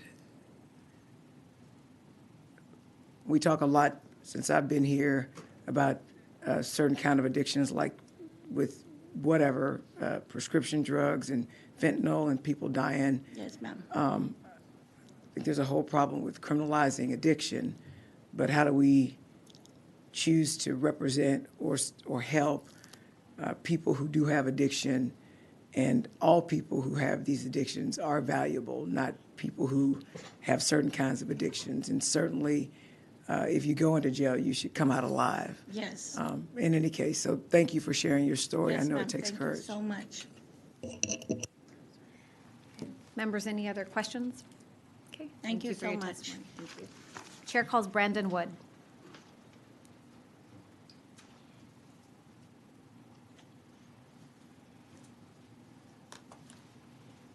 Can you please state your name, whom you represent, and your position on the bill? Brandon Wood, Executive Director, Texas Commission on Jail Standards. I am neutral on the bill and here as a resource. Good afternoon. If you do have any questions regarding current practices or how this would be implemented, I'd be more than happy to answer those questions. Members, are there any questions? The chair recognizes Representative Gerdes. What is the current practice for just rural county jails? I mean, and I'm not talking about the big 5, 6 cities, but Bastrop County and those of sorts. I mean, is this something that's already in practice? It is in practice, but it is not an administrative rule, also known as a minimum jail standards. There's nothing that specifically states that they shall notify family members. When these individuals are booked into county jails, they do denote an emergency contact. But again, I believe that there has been some discussion regarding if an individual is moved outside the secured perimeter, the concern for events to occur and trying to ensure safety and security is taken into account at all times. So it is left up to the individual county to determine exactly how they would go about notifying family and what events they would notify them of. Thank you. Yes, sir. Members, are there any other questions for this witness? Okay, thank you. Yes, ma'am. Is there anyone else who wishes to testify on, for, or against House Bill 1435? Not. Chair recognizes Representative Johnson to close on the bill. Thank you, Madam Chair. To some of the questions, Representative Gertie, in respect to some of the rural counties, number one, the rule, it says shall in the case that there is an emergency, and it's by request. So we have to be clear. Not every person who is booked in has to get a call from a liaison. Secondly, because we do all understand that jails and PDs all across the state are strapped for employees. It bodes and even harsher when there are lawsuits placed on those same counties and those same jails because there's been a death. And so I think this bill offers an opportunity to cover these counties and certainly the jailers because we have put in place an opportunity to have communication, have dialogue, to make sure that you have been in contact with the family.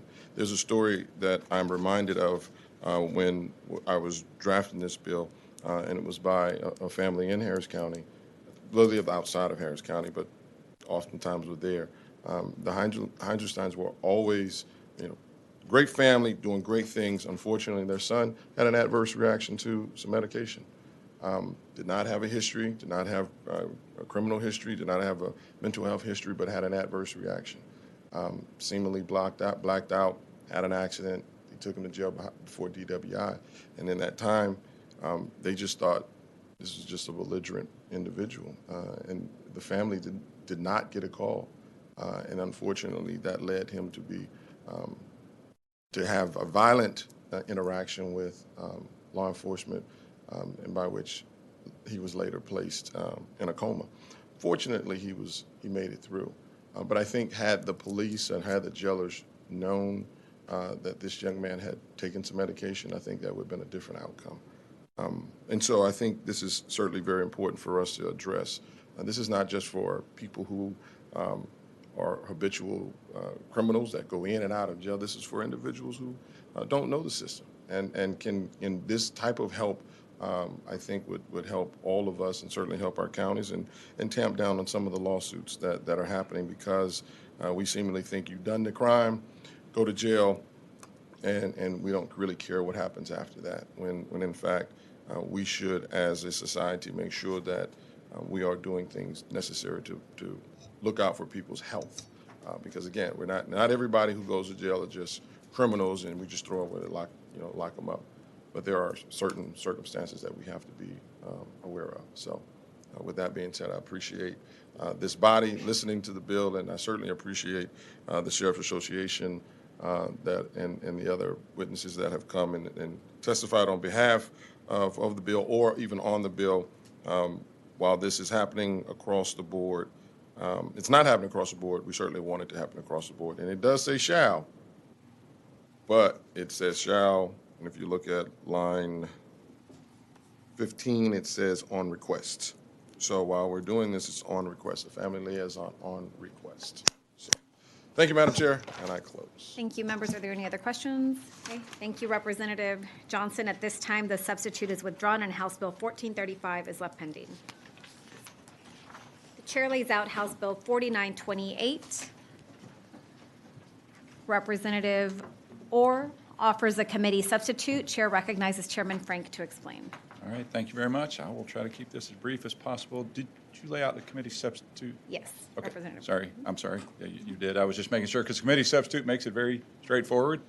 Y'all are familiar with LPPFs. This is an LPPF in my county, and it simply moves one date from 12/31 of this year, 23, moves it out 4 years. Nothing else changes. With that, I'd be happy to answer any questions. Thank you, members. Are I there think any y'all have questions? already addressed this in the committee, so. Yes, thank you. Are there any questions for Chairman Frank? Seeing none, we'll proceed to testimony, but there are none signed up to register to testify. So is there anyone else who wishes Or is there anyone who wishes to testify on, for, or against House Bill 4928? Seeing none, Chair recognizes Chairman Frank to close on the bill. This is a first for me, so thank you very much. I appreciate it. If y'all don't have any questions, I appreciate your favorable consideration and close. Thank you, Chairman. At this time, the substitute is withdrawn and House Bill 4928 is left pending. Chair lays out House Bill 4771. Representative Jones offers a committee substitute. Chair recognizes Representative Bojani to explain. Good afternoon, everybody. Thank you, Chairwoman Niave Criado, Vice Chair Stuckey, and members of the committee for the opportunity to lay out House Bill 4771. I would also like to introduce committee substitute. Members, 9 out of 100 cities with the highest total number of evictions in the nation are in Texas. According to data produced by the National Coalition of the Civil Right to Counsel, tenant representation in eviction cases across the nation averaged only 3%, while landlord representation averaged around 80%. Persons of low income and those on disability income have limited resources to protect their right to housing and are even less likely to obtain legal counsel or legal representation. HB 4771 enables a city or a county to create and fund a tenant legal services office to provide legal representations and services to low-income and disabled residential tenants. This office will also help individuals that seek reasonable housing accommodations. Providing legal services for low-income individuals and persons with disabilities helps these individuals access fair housing and prevents economic damage from wrongful evictions. I'm grateful to my colleagues who have signed on to this bill, some of the members of this esteemed committee. Thank you, Representative Jones and Representative Rosenthal. Members, I've been on both sides of this issue. I've been a renter who has struggled to pay rent, and I've also been a landlord depending on that rent to pay my own mortgage. By providing counsel, the number of people who can keep a roof over their head increases. The settlement rate increases, courts are more efficient, and our local and state economy improves. At this time, I'd be happy to answer any questions, and I would humbly request the opportunity to close. Thank you, members. Are there any questions for Representative Bojani? Chair recognizes Representative Schatzline. Hey, thanks so much. And thank you, Madam Chair.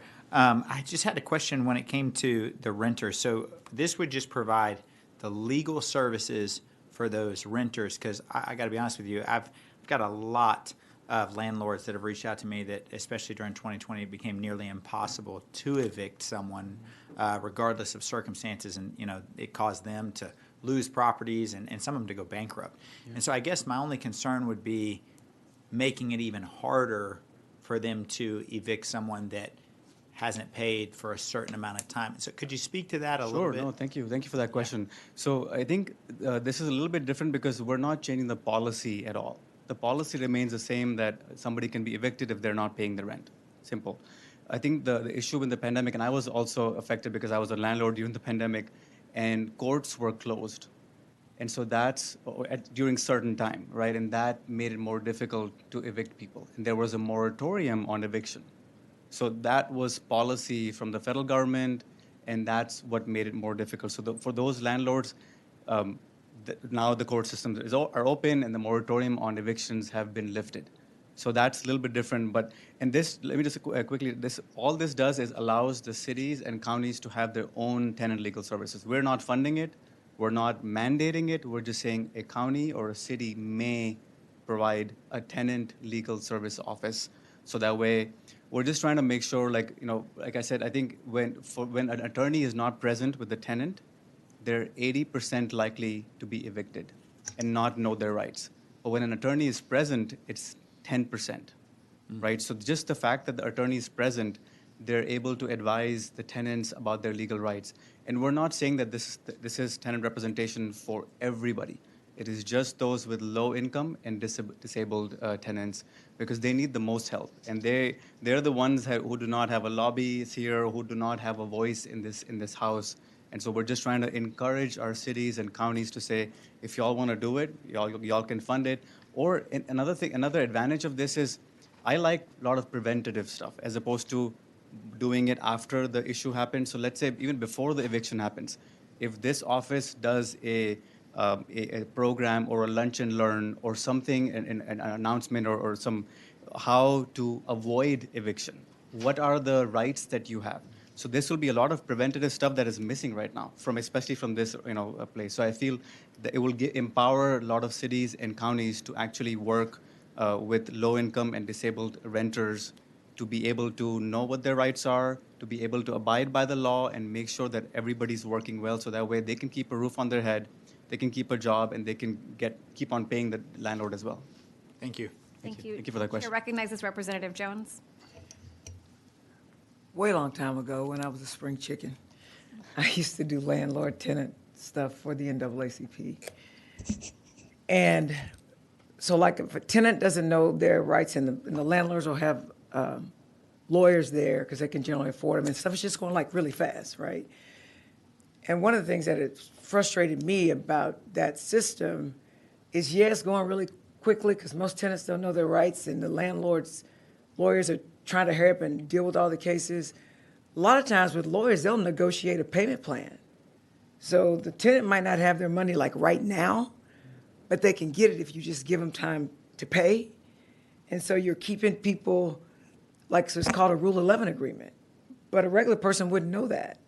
And I found that most landlords, if somebody would talk to them about that instead of like a frantic poor person who's got kids, they don't have anywhere else to stay, they're missing work if they have work or they didn't have transportation, I actually think it would create situations where landlords are actually getting money when they're not before, because the nuclear option, which when you're getting evicted, it's nuclear, right, is the norm just because it's just efficient. So I actually think it's a good idea that they just know their options. And most times, Rule 11s are worked out. People think when you haven't paid your rent that you can do that. But at the end of the day, I don't think the landlords are mean. I just think they want money coming in their pockets because they have mortgages to pay. Right. And they just don't have time to negotiate that, or the lawyers don't have time to teach the tenants that because they've got a lot of stuff to do. So I think it's actually it's a pretty smart idea. No, a lot of landlords are really good intention, good meaning, especially those mom and pop landlords who have a personal relationship with tenants. Because I used to own homes, and the tenants, I had a personal relationship with them. So I used to work with them, how I can help them out, and we can work together on. Yeah, thank you. Chair recognizes Representative Slayton. Thank you, Madam Chair. Thank you, Representative. So you have to refresh me. Which county or counties do you represent? I represent Tarrant County. In Tarrant County, you're one of the many. Okay, so one of the many. There, I'm in a different area. So, about how many people could this impact? Like based on the last couple of years, how many people were in this situation in the last 2 to 3 years in Tarrant County? I'm sure there are a lot of residents who are in this. I'm not sure, but just so you know, this is not. This is allowing the counties and cities to designate an office. So we're not mandating it. It's just saying the city and county may do it. So maybe if City of Fort Worth may say, hey, we've got a lot of tenants that need this representation, so they can start an office, and they can work with a nonprofit as well. They don't need to spend money themselves. They can just say, hey, they're going to designate this nonprofit that's already doing the work, and they will try to help with those resources as much as they can. So they would do their own assessment before they go ahead and say, okay, is this worth it or not worth it? But once they begin it, they probably couldn't stop it. I would guess. And I mean, I just see this. One thing I hear from my county, I have 3 counties. I'm in a different situation than you. I have many cities, many counties, and they complain about unfunded mandates from the state.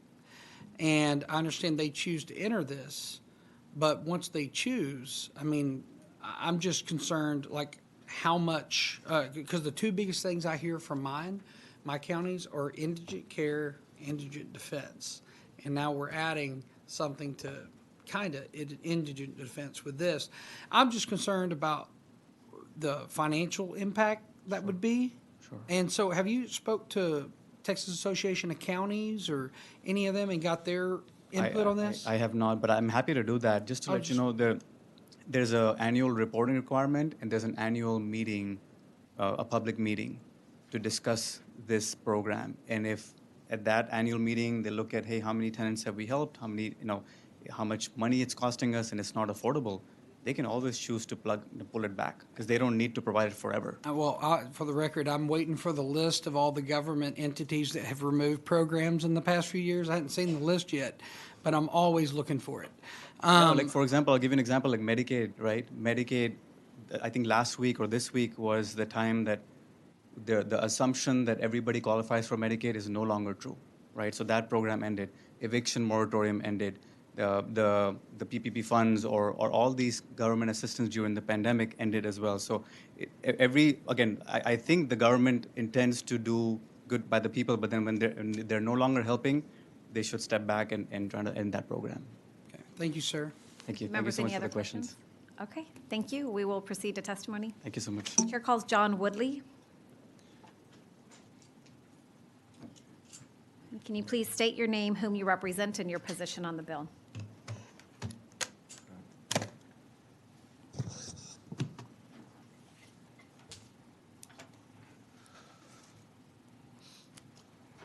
Can you please state your name, whom you represent, and your position on the bill?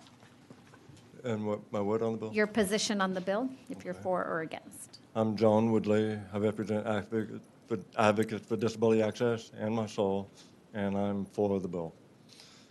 Okay. So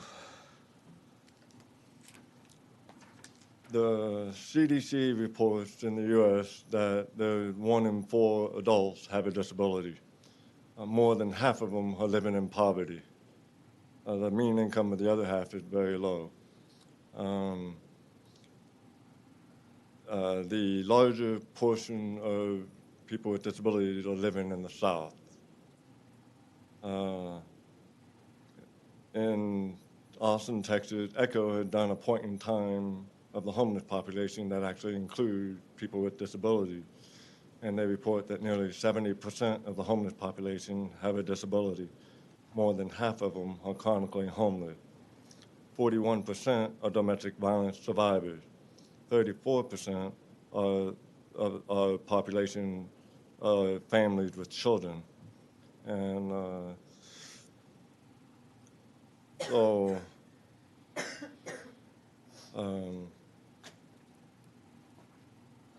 that being said, I've been observing a lot of eviction of people that have cognitive disability, communicative disability, and they're being evicted without due process. For example, a court sent notice of hearing, and that notice of hearing was sent back to the court as undelivered, and they still evicted the person, and he ended up in the hospital because he had multiple disabilities. And the multiple instances of similar things. I want to tell you some of my stories. I have a mother with disability. She's an elderly person. She had a medical condition that needed a live-in aid, so I became a live-in aid. We had to make reasonable accommodation that landlords accept a housing voucher based on her disability. And a lot of landlords were refusing that. They were saying that the state of Texas says they don't have to, which was incorrect. The state of Texas passed a law saying that city municipalities don't have to, cannot require landlords to take a housing voucher. So that became additional barriers for her. And when we did find a place to stay that would take the voucher, after we moved in, she had to request a walk-in shower. They retaliated by non-renewing and terminating her lease. The Texas Department of Housing and Community Affairs has a discrimination reporting mechanism, but they don't have any enforcement capabilities, apparently. So they didn't do anything. They refer you to the Workforce Commission Civil Rights Division, and they also did not do anything. Disability Right Texas did not have any resources. legal aid did not have any resources. Volunteer Legal Services claimed they did not have any resources. The legal clinic, they typically don't know that area of law. They're usually family law oriented. So we were out of and ways to get legal assistance to assist us with this process. Well, they had a change in management. They also, I noticed that they filed incorrectly. They didn't provide the paperwork for a Violence Against Women's Act along with the termination notice. They decided to let us stay after the change in management. Well, then the winter weather damage just came, and the landlord refused to fix the unit. The housing authority failed the housing quality inspection. The landlord retaliated by non-renewing, terminating her lease again. And nobody had any resources. The family decided to move her to another city, and I had to be out in one day. We had renter insurance. The renter insurance company kept going to Airbnb, which were not accessible unit. She has an electric wheelchair. She needs hand grab bars in the unit. We were unable to find a place for her to go. And they were underestimating the time that it would take to repair the unit. Airbnb cannot extend their stay. We couldn't use hotels because of COVID and her vulnerability. So so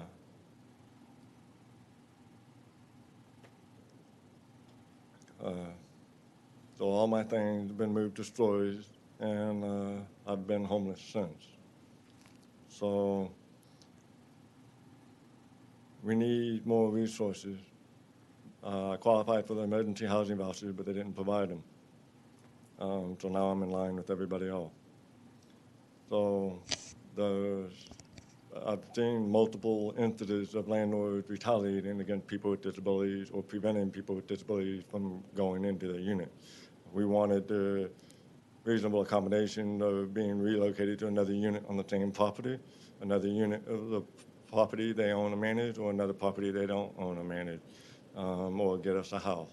And they all refused all of them, insurance company as well as the landlord. Other property management wouldn't take her housing vouchers. We had very few places to go. There was a lot of sharing offenses, which is against the fair housing law, to sharing people to other sides of town. So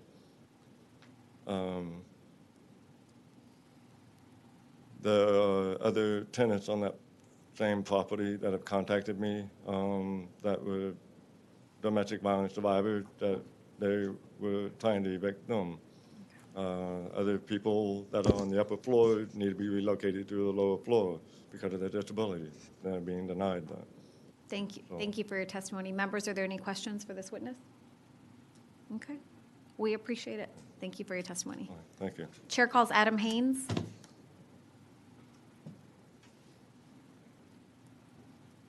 Can you please state your name, whom you represent, and your position on the bill? Yes, ma'am. Madam Chair, Adam Haynes with the Conference of Urban Counties, and we are here to support the bill, to speak for the bill. And Representative Slayton, just to address your question, the way we read the bill and why we wouldn't view it as an unfunded mandate is Representative Bahani has said that the counties have the discretion and we may establish the legal tenant service. Now, if we do choose to do that, he set out some criteria for us that the office has to follow, but the discretion for either establishing or not establishing falls to the county, and that we would have that discretion. So we wouldn't view that as an unfunded mandate. With that, I can answer any questions. Thank you. Any questions, members? Okay, Chair recognizes Representative Slayton. Thank you, Madam Chair. Thank you, sir. Yes, sir. Do you know, or does it say in the bill, I'm sorry, I'm not finding it quickly, what would the rate be, or would the county set the rate? You know, whatever the legal fees are per hour or per visit. Do you know how that would I play out in the bill? didn't see that in our Yes, review of the, yes, sir, I didn't see that in our review of the bill. It may be one of the ones, if we establish the office, it may set out, from my read of it, it seemed that it just dictates what the office has to do, what the director of the office has to do, and it doesn't have a particular per hour fee. Okay, thank you. Yes, sir. The chair recognizes Representative Tinderholt. Thank you, Madam Chair. How are you, sir? I'm well. How are you? Good. Thank you for being here. Yes, sir. So down in Houston, the county and city put a whole bunch of homeless people into low-income apartments.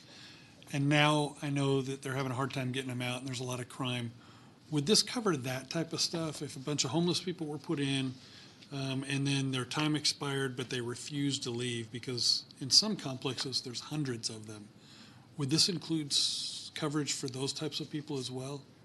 I don't know. Interesting you bring, I've been bouncing back and forth because I'm testifying in pensions as well, and that issue is actually up in pensions right now. I don't know if this bill would cover that. And the reason I ask is, Yes, sir. I understand the intent because I know the author, but I want to make sure that people that are egregiously trying to stay, that their time has run out, or the state quit paying, or the federal government quit paying, and they're just trying to just downright be nasty to the owner of the property by staying there, especially when there's dozens or hundreds of them, that can make a property owner go bankrupt. And so I just want to make sure those types of egregious things would not be included in something like this. I'm just familiar enough with that body of law. I mean, the state does set standards, and then those standards are imposed and regulated at the local level. But there are minimum standards for evictions and for tenants that are refusing to pay. And so even if we set up an office of tenant, those standards would not be affected by this bill. So the tenants in those instances would have to, or the legal advice given to those tenants. So my concern is in some counties, I'll give you an example. In Houston, there's some areas in Houston where the judges will not put anyone out no matter what. And so I just have concerns about the good-intentioned property owners, because those exist. Yeah, I'm sure. That are Sure. getting abused as well, they'd have to use their own funds to pay for this, to fight people that are being egregious. And I'm wondering if you've thought through that type of stuff. We will certainly give that more thought and make sure, and we'll try to come by and address any concerns that you may have. Thank you so much. Yes, I sir. appreciate you. Yes, sir. Members, any other questions for this witness? Okay, thank you for your testimony. Is there anyone else who wishes to testify on, for, or against House Bill 4771? If not, Chair recognizes Representative Bojani to close on the bill. Thank you, Chairwoman Yahweh Criado, Vice Chair Stuckey, and members of this committee for hearing House Bill 4771. Great question about the fee. Especially coming as a city council member, I want to try to give more discretion to our local government, try to see what the fees are. Like maybe El Paso or West Texas may have a different fee than Houston or Galveston or Tyler. And so we want to give more discretion of what the fee that's set. This is basically, if you think about it, like an overarching area that we want to try to encourage cities and counties to adopt, right? So this is not a mandate, and this is not an unfunded mandate. There's zero fiscal note. All this does is encourages cities and counties to say, let's start something let's think about those that do not have their own voices to stand up. They're too busy, and I've been there. Like I said, I used to work at $6 an hour at gas stations. I worked 90 hours a week. I had no time to even check my mail or anything if I was being evicted or being sent a hearing. So how do we provide those individuals in our society a little bit more resources that they cannot afford themselves, or they don't even know what the law is? And I've been a landlord where I may not know all the laws. Before I was an attorney, I was a landlord, and I did not know the laws of eviction. So all we're trying to do is prevent, but I was in a good place as an owner, as a landlord, to be able to hire an attorney, to get the advice. And I was more resourceful when I was a landlord than when I was a tenant. And so all we're doing is giving more authority to there. And then your question about homelessness, I think that's a valid question. And I think the witness answered it really well, that we're not changing the minimum standards. There are still minimum standards. Like if you don't pay your rent, you will be evicted. So nobody's changing the policy here. All we're saying is, if we are able to preventatively talk to tenants that are disabled, that are low income, and let them know, hey, you better pay your rent, right? Or let's figure out how we can work together with landlord. And like Representative Jones said, can we figure out a payment plan? If you're a little bit behind, if you just lost your job, can we figure out a payment plan where you can have a roof on your head and be able to go to work and actually earn the money to be able to pay the landlord? So this does not change any policy. It's just a very encouraging and sort of optimistic outlook in the future to say, let's take care of the very people that need our government assistance, need some help to get by maybe a month or two or so. I think, yeah, members, with that, if there are any questions, I'm happy to answer them, and I would, ask for your favorable consideration. And yeah. Chair recognizes Representative Slayton. Thank you, Madam Chair. Thank you, Representative. So, and one thing I want to mention, as I hear you mention about giving local governments options, and I hear that a lot here, but I also hear people concerned about their property taxes. And so I understand it's not a mandate, but I'm just interested, some basic numbers. If, as an example, let's pretend Fort Worth, and this is something we can talk about later, but if Fort Worth were to implement this, what would the price tag look like based on the last year or two? Like I say, I know it's not mandatory, but I'm just saying, pretend one county or city did it. What does that look like? And that's all. I'm just curious what it would look like. But just so you know, City of Fort Worth is for this bill, and there are 19 witnesses or 19 people that have registered for this bill. That are part of different organizations. I feel like this is just something that those who want to adopt it, who see the value in taking care of their very vulnerable constituents, will do it. So those that may not. Do any of them have a proposed budget item amount? Like how much, if this wasn't, they want it. Sure. If it was implemented, how much would it be?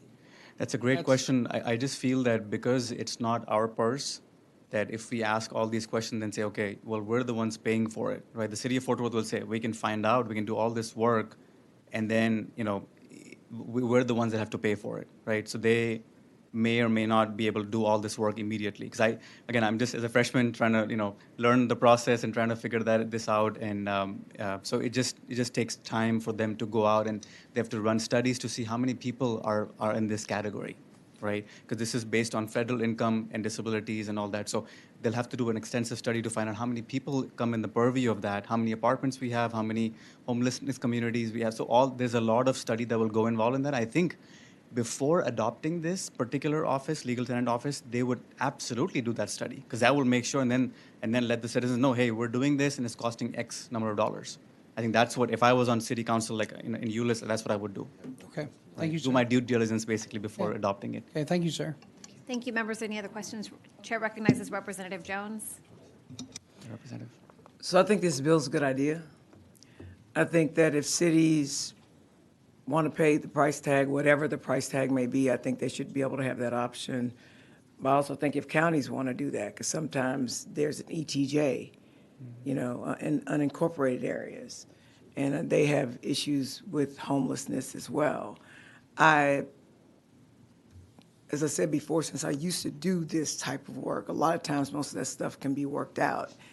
And so I don't consider it an unfunded mandate, because you get to opt in to whether you want to help the people who live in your constituency learn their options about evictions or requests for reasonable accommodations. I believe one of the reasons that we are taxed for whatever, and that's why there are local elected officials who can decide how best to spend their money, that if a local government wants to help the least, the last, and the lost, they should be able to do that. And the truth is, our most basic need is shelter. If you don't have shelter, then nothing else flows, and that's just the truth. And as a person who grew up with substandard housing, where so let me be clear. I grew up in rent houses or apartments. My mother did not own a home. she did so my mother was a single parent of 5 kids. She did the best she could with what she had. Sometimes we didn't have lights, sometimes we didn't have water. In 10th grade, our rent house burned down because we didn't have electricity, and we were using candles instead of electricity. And so in 10th grade, I'm standing outside at night with the house burning down, and my mother ended up dropping us off at our different friends and went to school the next day. But it was embarrassing to not have stable housing. We probably lived in 12 different places from the time I was in high school, from 9th grade to the time I graduated. And if you've never been like that, it's very, very, very difficult. You're ashamed. You don't want anybody to know you don't have a place to stay. You don't want anybody to know you don't have food. You don't want anybody to know that the only food you get that day is free and reduced lunch, and you're not going to have any more food. And it just makes me sad that people who have stuff may not understand that some people have even the most basic problems, like being able to afford a lawyer. That's a luxury. Even getting to a place like you don't have transportation, I had to catch the metro if I had money. Otherwise, I had to walk really far when I was in college. And I remember when I was little, my mother didn't have a car. We had to walk really far in the rain or whatever because she had to get to school. And I think sometimes when you get in these halls, if you haven't ever lived like that you don't know that there are people out there who can't get the most basic things. And I went out and I met Mr. Woodley. He literally is homeless. He's living in his car. Think about that. If you live in your car, where are you going to take a shower? I mean, I'm a clean freak. I need to smell good, you know. And some people can't even bathe themselves. And he's going because he doesn't want to get arrested. And he's living in parking lots, whatever business will let him park his car. I think you judge a society not by how the best live, but how the least last and lost live. And I'm really encouraged that you came up here. You don't even have a place to stay. And oh, by the way, his mom is disabled. She's in a wheelchair. And they've been able to find her somewhere to stay. It's not her own. He can't even be by his mom. And she's older. He wants to be able to take care of his mom. And they used to have a place to stay. So I'm so thankful. I don't know how you met him, but it just triggers me about how I grew up and people laugh at you. So I support this bill. There are people, y'all just don't understand, and it's not their fault. They tried. They just didn't have a lawyer. And if you have mothers, if you're lucky enough to have your mother still living, if your mothers were disabled, you know you'd want to be able to take care of your mom. But Thank you, Representative. so I'm sorry. But I thank you. Anything I can do, I'm just really, he came up here, y'all. He didn't even tell us that stuff. So that's who was just speaking. Thank you, Representative. I'm so sorry Thank you. about you. Yeah, and I met John. You know, he's the one that brought this bill to me, and I was so humbled and honored to file it for him. Vice Chair Stuckey, the comments that you provided were really, really helpful. We're going to change some of that. I don't know if I can speak to that, Chairwoman. Is that okay? So there's some reporting requirements that are onerous for the counties and cities that actually try to adopt it. So we're going to roll them back. We're not going to, because again, we want to give them more local control on how to implement this. We're just sort of giving and encouraging this idea that we need to take care of our vulnerable population and provide them with legal. And just so you know, it actually, judges love it when they have an attorney on both sides, because the judges know the law, right? And the attorneys know the law. But sometimes the tenants and parties don't know the law. So judges are having to spend so much more time in explaining this is what the law says and you violated the law or whatnot. And I think that's really helpful to have. And I've been a volunteer attorney. It's called DVAP, Dallas Volunteer Attorney Program. Used to work at Haynes and Boone, and then we used to give 10 hours a week to that legal program. And so I've represented those clients as well. And I think there is a way that, they can do it with very minimal cost, Representative Slayton, because these are volunteer attorneys that are helping out as well. Thank you, members. Any other questions? Okay. At you. this And I close. time, thank you, Representative. At this time, the substitute is withdrawn and House Bill 4771 is left pending. Thank you so much. Chair lays out House Bill 2730. Representative Jones offers a committee substitute. Chair recognizes Representative Rosenthal to explain. Thank you, Madam Chair and committee, for allowing me to lay out the substitute for House Bill 2730. I have a handout to give the committee which explains the difference between the substitute and the way the bill is filed.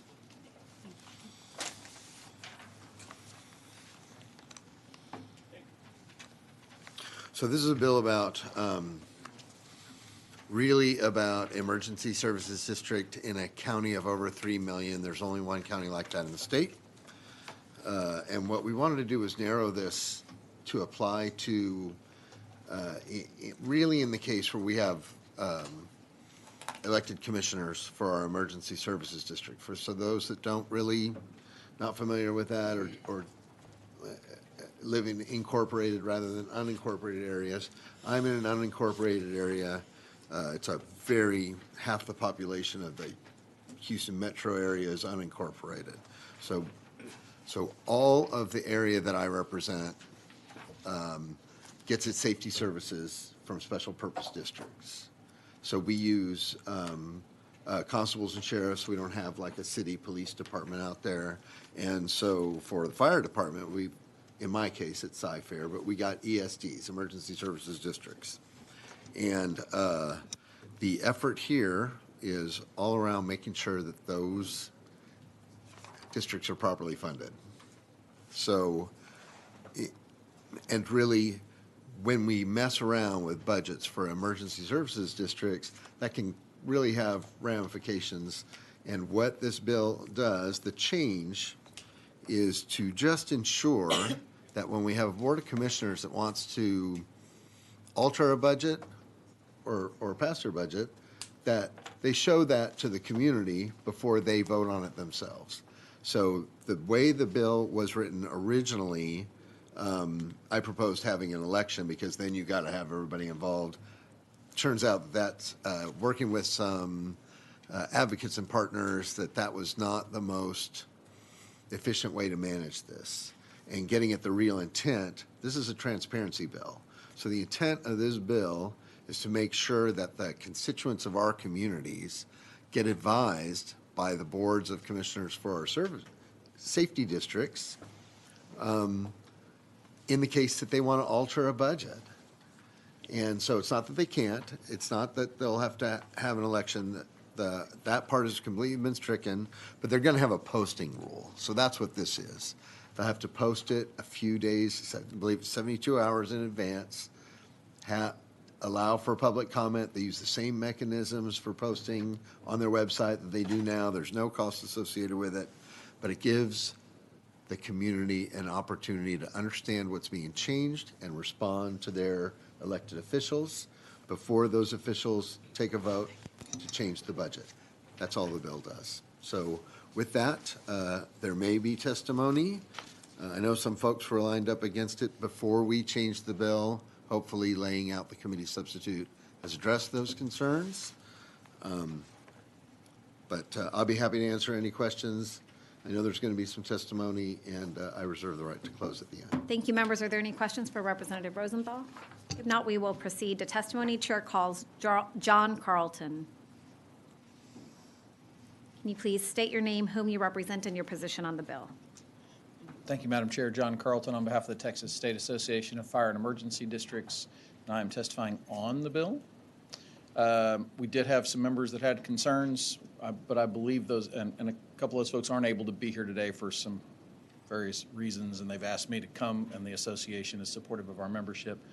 Appreciate Representative Rosenthal's willingness to work with them and kind of work on the details of how the bill works. I believe the committee sub came out last night, and so I think there's some lawyers vetting language on that. But look forward to continue to working with you on getting that bill to the right place, and I'm happy to answer any questions. Members, are there any questions? Okay, thank you for your Thank you testimony. very much. Chair calls Craig Chick. Can you please state your name, whom you represent, and your position on the bill? Madam Chair, members, my name is Craig Chick. I represent Harris County Emergency Service Districts number 2, 16, 12, and 50. We're working with the author's office. Look forward to working through some of the changes.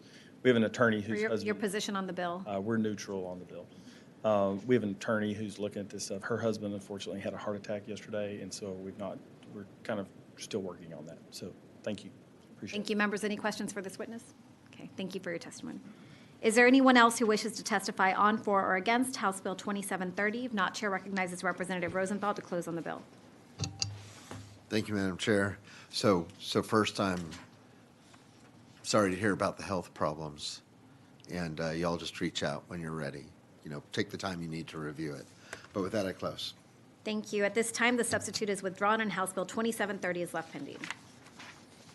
We have one more bill, and then we will proceed to pending business. The chair lays out House Bill 4171 and recognizes Representative Campos to explain. Good afternoon, Chairwoman Crowther and Vice Chair Stuckey and members of the committee. Thank you for the opportunity to lay out House Bill 4171 relating to county and municipal regulations of automatic external defibrillators. AEDs increase survival rate of sudden cardiac arrest above 90% if used within 1 minute after collapsing. With each minute that passes, the chance of survival drops by 10%, and at 10 minutes, the chance of survival is almost zero. Even the best EMS systems may not respond fast enough to deliver a shock in time for a favorable chance of survival.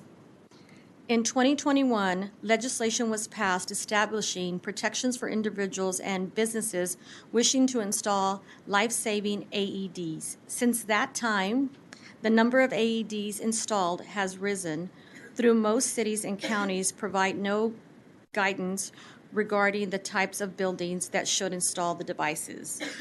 The code in most counties and cities leaves out placement of AEDs partly because AEDs did not exist when the codes were first put in place.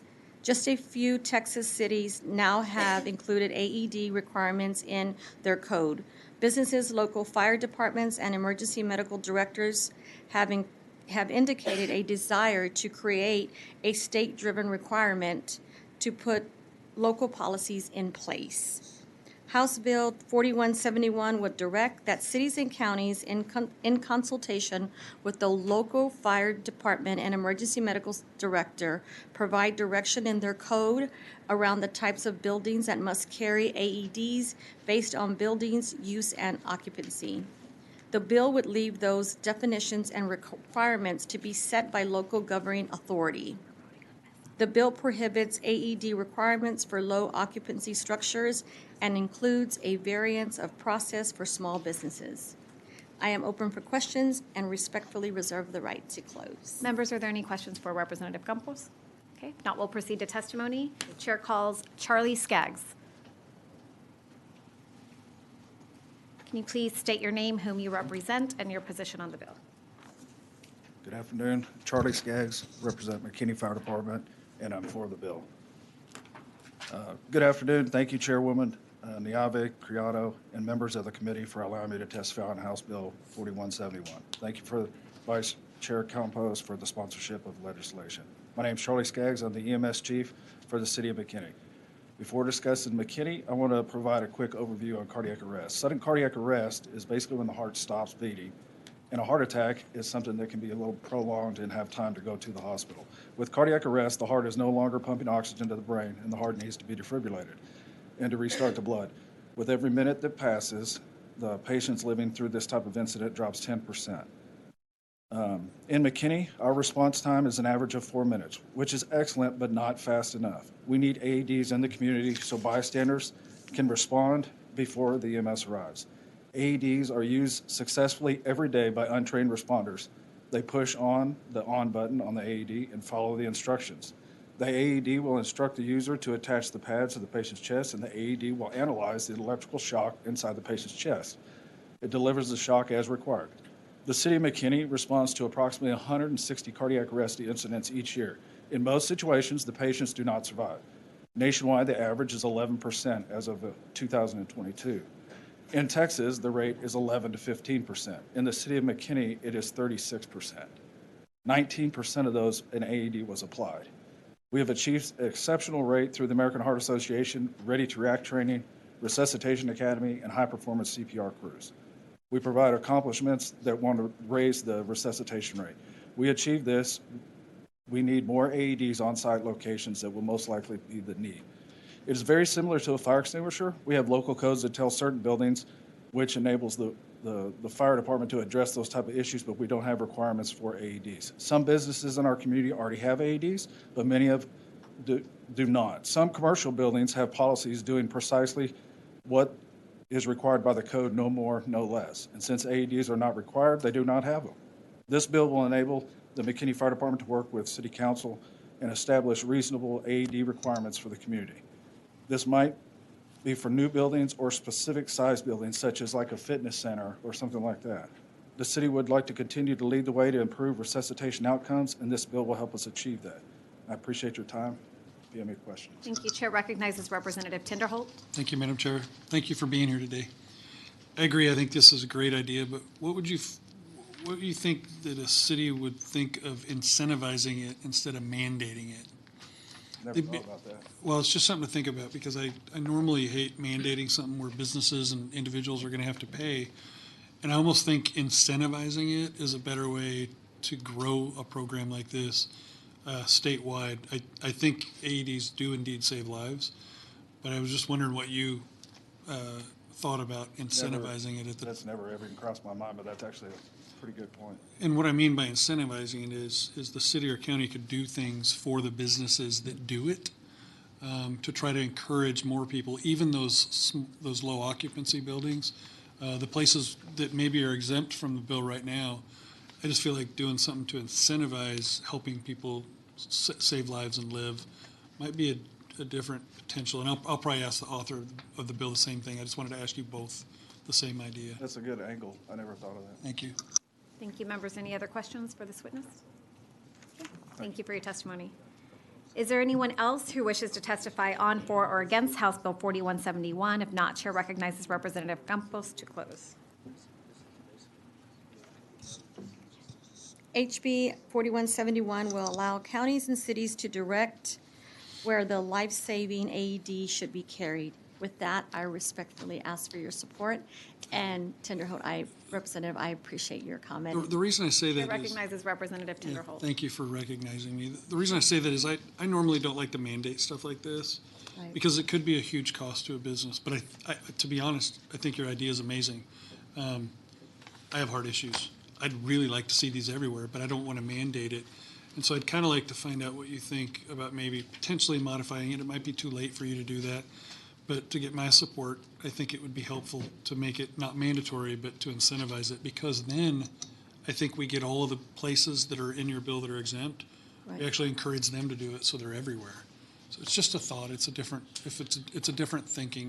way of thinking about it. No, absolutely, and I appreciate that, and I will definitely take that into consideration, and we can talk more about it, because I would really like to do what I can to get this passed, because I think it's much needed, especially with the way that times have changed after COVID, and first responders, it takes sometimes a little bit longer than what it should, and so I just think it's much needed. So I think we could get more of them in the communities if we incentivized it instead of mandating it. Absolutely. Just a thought. Thank you. Thank you so much for that. Chair recognizes Representative Jones. I'd be curious to know where the incentives would come from, like if it would be city. I don't think you're asking for the state to do it. It's something that I would consider in talking to the local government and just kind of get an idea of what they think. Okay. Yeah. All right. And I'll share that with you as well. Thank you. for Okay, that. thanks. Thank you, members. Any other questions for Representative Gilmore? Chair recognizes Representative Rosenthal. First, it's good to see you again. Good to see you Been a again. long time. I think she's following me around. This is the second committee we've been in Stop. together. So actually, seriously, it's super important. I had I carried a bill for a constituent last session whose child died from sudden cardiac arrest on a track and field practice at school. This is a teenager in high school. So it does happen fast. And a little bit of training and the right equipment, could avoid the death. We actually lose a child a month in this state to this, is my understanding. Any idea how much these things cost, the defibrillators? They can range like $1,000, and they're pretty compact. I mean, with technology now, things are a lot better, and so it's just, it's a pretty compact little, like a toolbox. And so, yeah, I mean, I think it'd be great to have them. Yeah, I'm familiar with them. I'm actually trained to use them. Yeah. But thank you for bringing the bill. I think it's important. And awareness of sudden cardiac arrest syndrome is super important. People do die really fast without warning.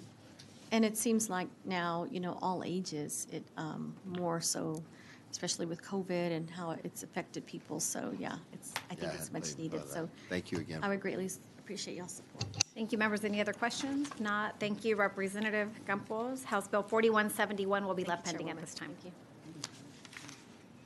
Okay, that concludes the bills that we're hearing testimony on today, and we will proceed to voting on pending business. In whatever order this is.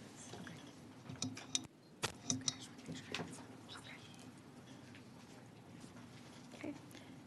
Chair lays out House Bill 1282 by Representative Blesa as pending business. This is relating to county jailer training on interacting with veterans in the criminal justice system. Representative Rosenthal offers a committee substitute. Is there objection to the adoption of the committee substitute? Hearing none, the substitute is adopted. Representative Jones moves that House Bill 1282 as substituted be reported favorably to the full House with the recommendation that it do pass and be printed. The clerk will call the roll. Chair Niavi Corrado? Aye. Vice Chair Stuckey? No. Rep. Tinderholt? Nay. Rep. Rosenthal? Aye. Rep. Slayton? Yes. Rep. Jones? Aye. Rep. Gerties? Aye. Rep. Orr? Rep. Schatzline? Aye. There being 6 ayes and 2 nays, the motion prevails. Chair lays out House Bill 1487 by Representative Gerties as pending business relating to the creation of a rural county law enforcement grant program. Representative Schatzline offers a committee substitute. Is there objection to the adoption of the committee substitute? Hearing none, the substitute is adopted. Vice Chair Stuckey moves that House Bill 1487 as substituted be reported favorably to the full House with the recommendation that it do pass and be printed. The clerk will call the roll. Chair Niavi Corrado? Aye. Vice Chair Stuckey? Aye. Rep. Tinderholt? Aye. Rep. Rosenthal? Aye. Rep. Slayton? Aye. Rep. Jones? Aye. Rep. Gerties? Aye. Rep. Orr? Rep. Schatzline? Aye. There being 8 ayes, 0 nays, the motion prevails. The chair lays out House Bill 1918 by Representative Janie Lopez as pending business relating to the publication by the Attorney General of a contingent fee contract for legal fee services for political subdivisions and related information. Representative Gerties moves that House Bill 1918 be reported favorably to the full House with the recommendation that it do pass and be printed. The clerk will call the roll. Chair Niavi Corrado? Aye. Vice Chair Stuckey? Nay. Rep. Tinderholt? Nay. Rep. Rosenthal? Aye. Rep. Slayton? No. Rep. Jones? Aye. Rep. Gerties? Nay. Rep. Orr? Rep. Schatzline? Aye.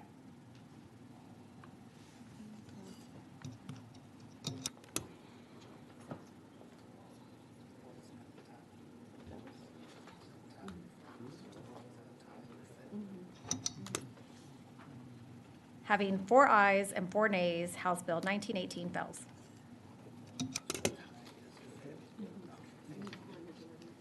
Are you good with Bell? Are you good with Baumgartner's? Chair lays out House Bill 2957 by Representative Baumgartner is pending business. Representative Tinderholt offers a committee substitute. Is there objection to the adoption of the committee substitute? Hearing none, the substitute is adopted. Representative Slayton moves that House Bill 2957 as substituted be reported favorably to the full House with the recommendation that it do pass and be printed. The clerk will call the roll. Chair Neave Criado. Aye. Vice Chair Stuckey. Aye. Rep. Tinderholt. Aye. Rep. Rosenthal. Aye. Rep. Slayton. Aye. Rep. Jones. Aye. Rep. Gerties. Aye. Rep. Schatzline. There being 8 ayes, 0 nays, the motion prevails. Chair lays out House Bill 3607 by Representative Cole as pending business. Representative Rosenthal moves that House Bill 3607 be reported favorably to the full House with the recommendation that it do pass and be printed. The clerk will call the roll. Chair Neave Criado. Aye. Vice Chair Stuckey. Aye. Rep. Tinderholt. Aye. Rep. Rosenthal. Aye. Rep. Slayton. No. Rep. Jones. Aye. Rep. Gerties. Aye. Rep. Orr. Rep. Schatzline. Having 7 ayes and 1 nay, the motion prevails. Chair lays out House Bill 4700 by Representative Clardy as pending business relating to the creation and operations of a healthcare provider participation program by the Nacogdoches County Hospital District. Vice Chair Stuckey offers a committee substitute. Is there objection to the adoption of the committee substitute? Hearing none, the substitute is adopted. Representative Schatzline moves that House Bill 4700 as substituted be reported favorably to the full House with the recommendation that it do pass and be printed. The clerk will call the roll. Chair Neave Criado. Aye. Vice Chair Stuckey. Aye. Rep. Tinderholt. Nay. Rep. Rosenthal. Aye. Rep. Slayton. No. Rep. Jones. Aye. Rep. Gerties. Aye. Rep. Schatzline. Aye. There being 6 ayes and 2 nays, the motion prevails.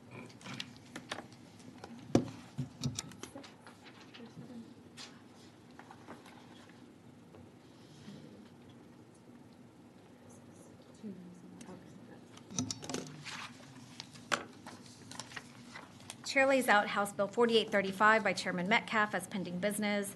Vice Chair Stuckey offers a committee substitute. Is there objection to the adoption of the committee substitute? Hearing none, the substitute is adopted. Representative Gerties moves that House Bill 4835 as substituted be reported favorably to the full House with the recommendation that it do pass and be printed. The clerk will call the roll. Chair Neave Criado. Aye. Vice Chair Stuckey. Aye. Rep. Tinderholt. Nay. Rep. Rosenthal. Aye. Rep. Slayton. Yes. Rep. Jones. Aye. Rep. Gerties. Aye. Rep. Schatzline. There being 7 ayes, 1 nay, the motion prevails. And members, that concludes today's agenda. Is there any further business for the committee to address? If not, the chair moves to adjourn. The committee stands adjourned, subject to the call of the chair.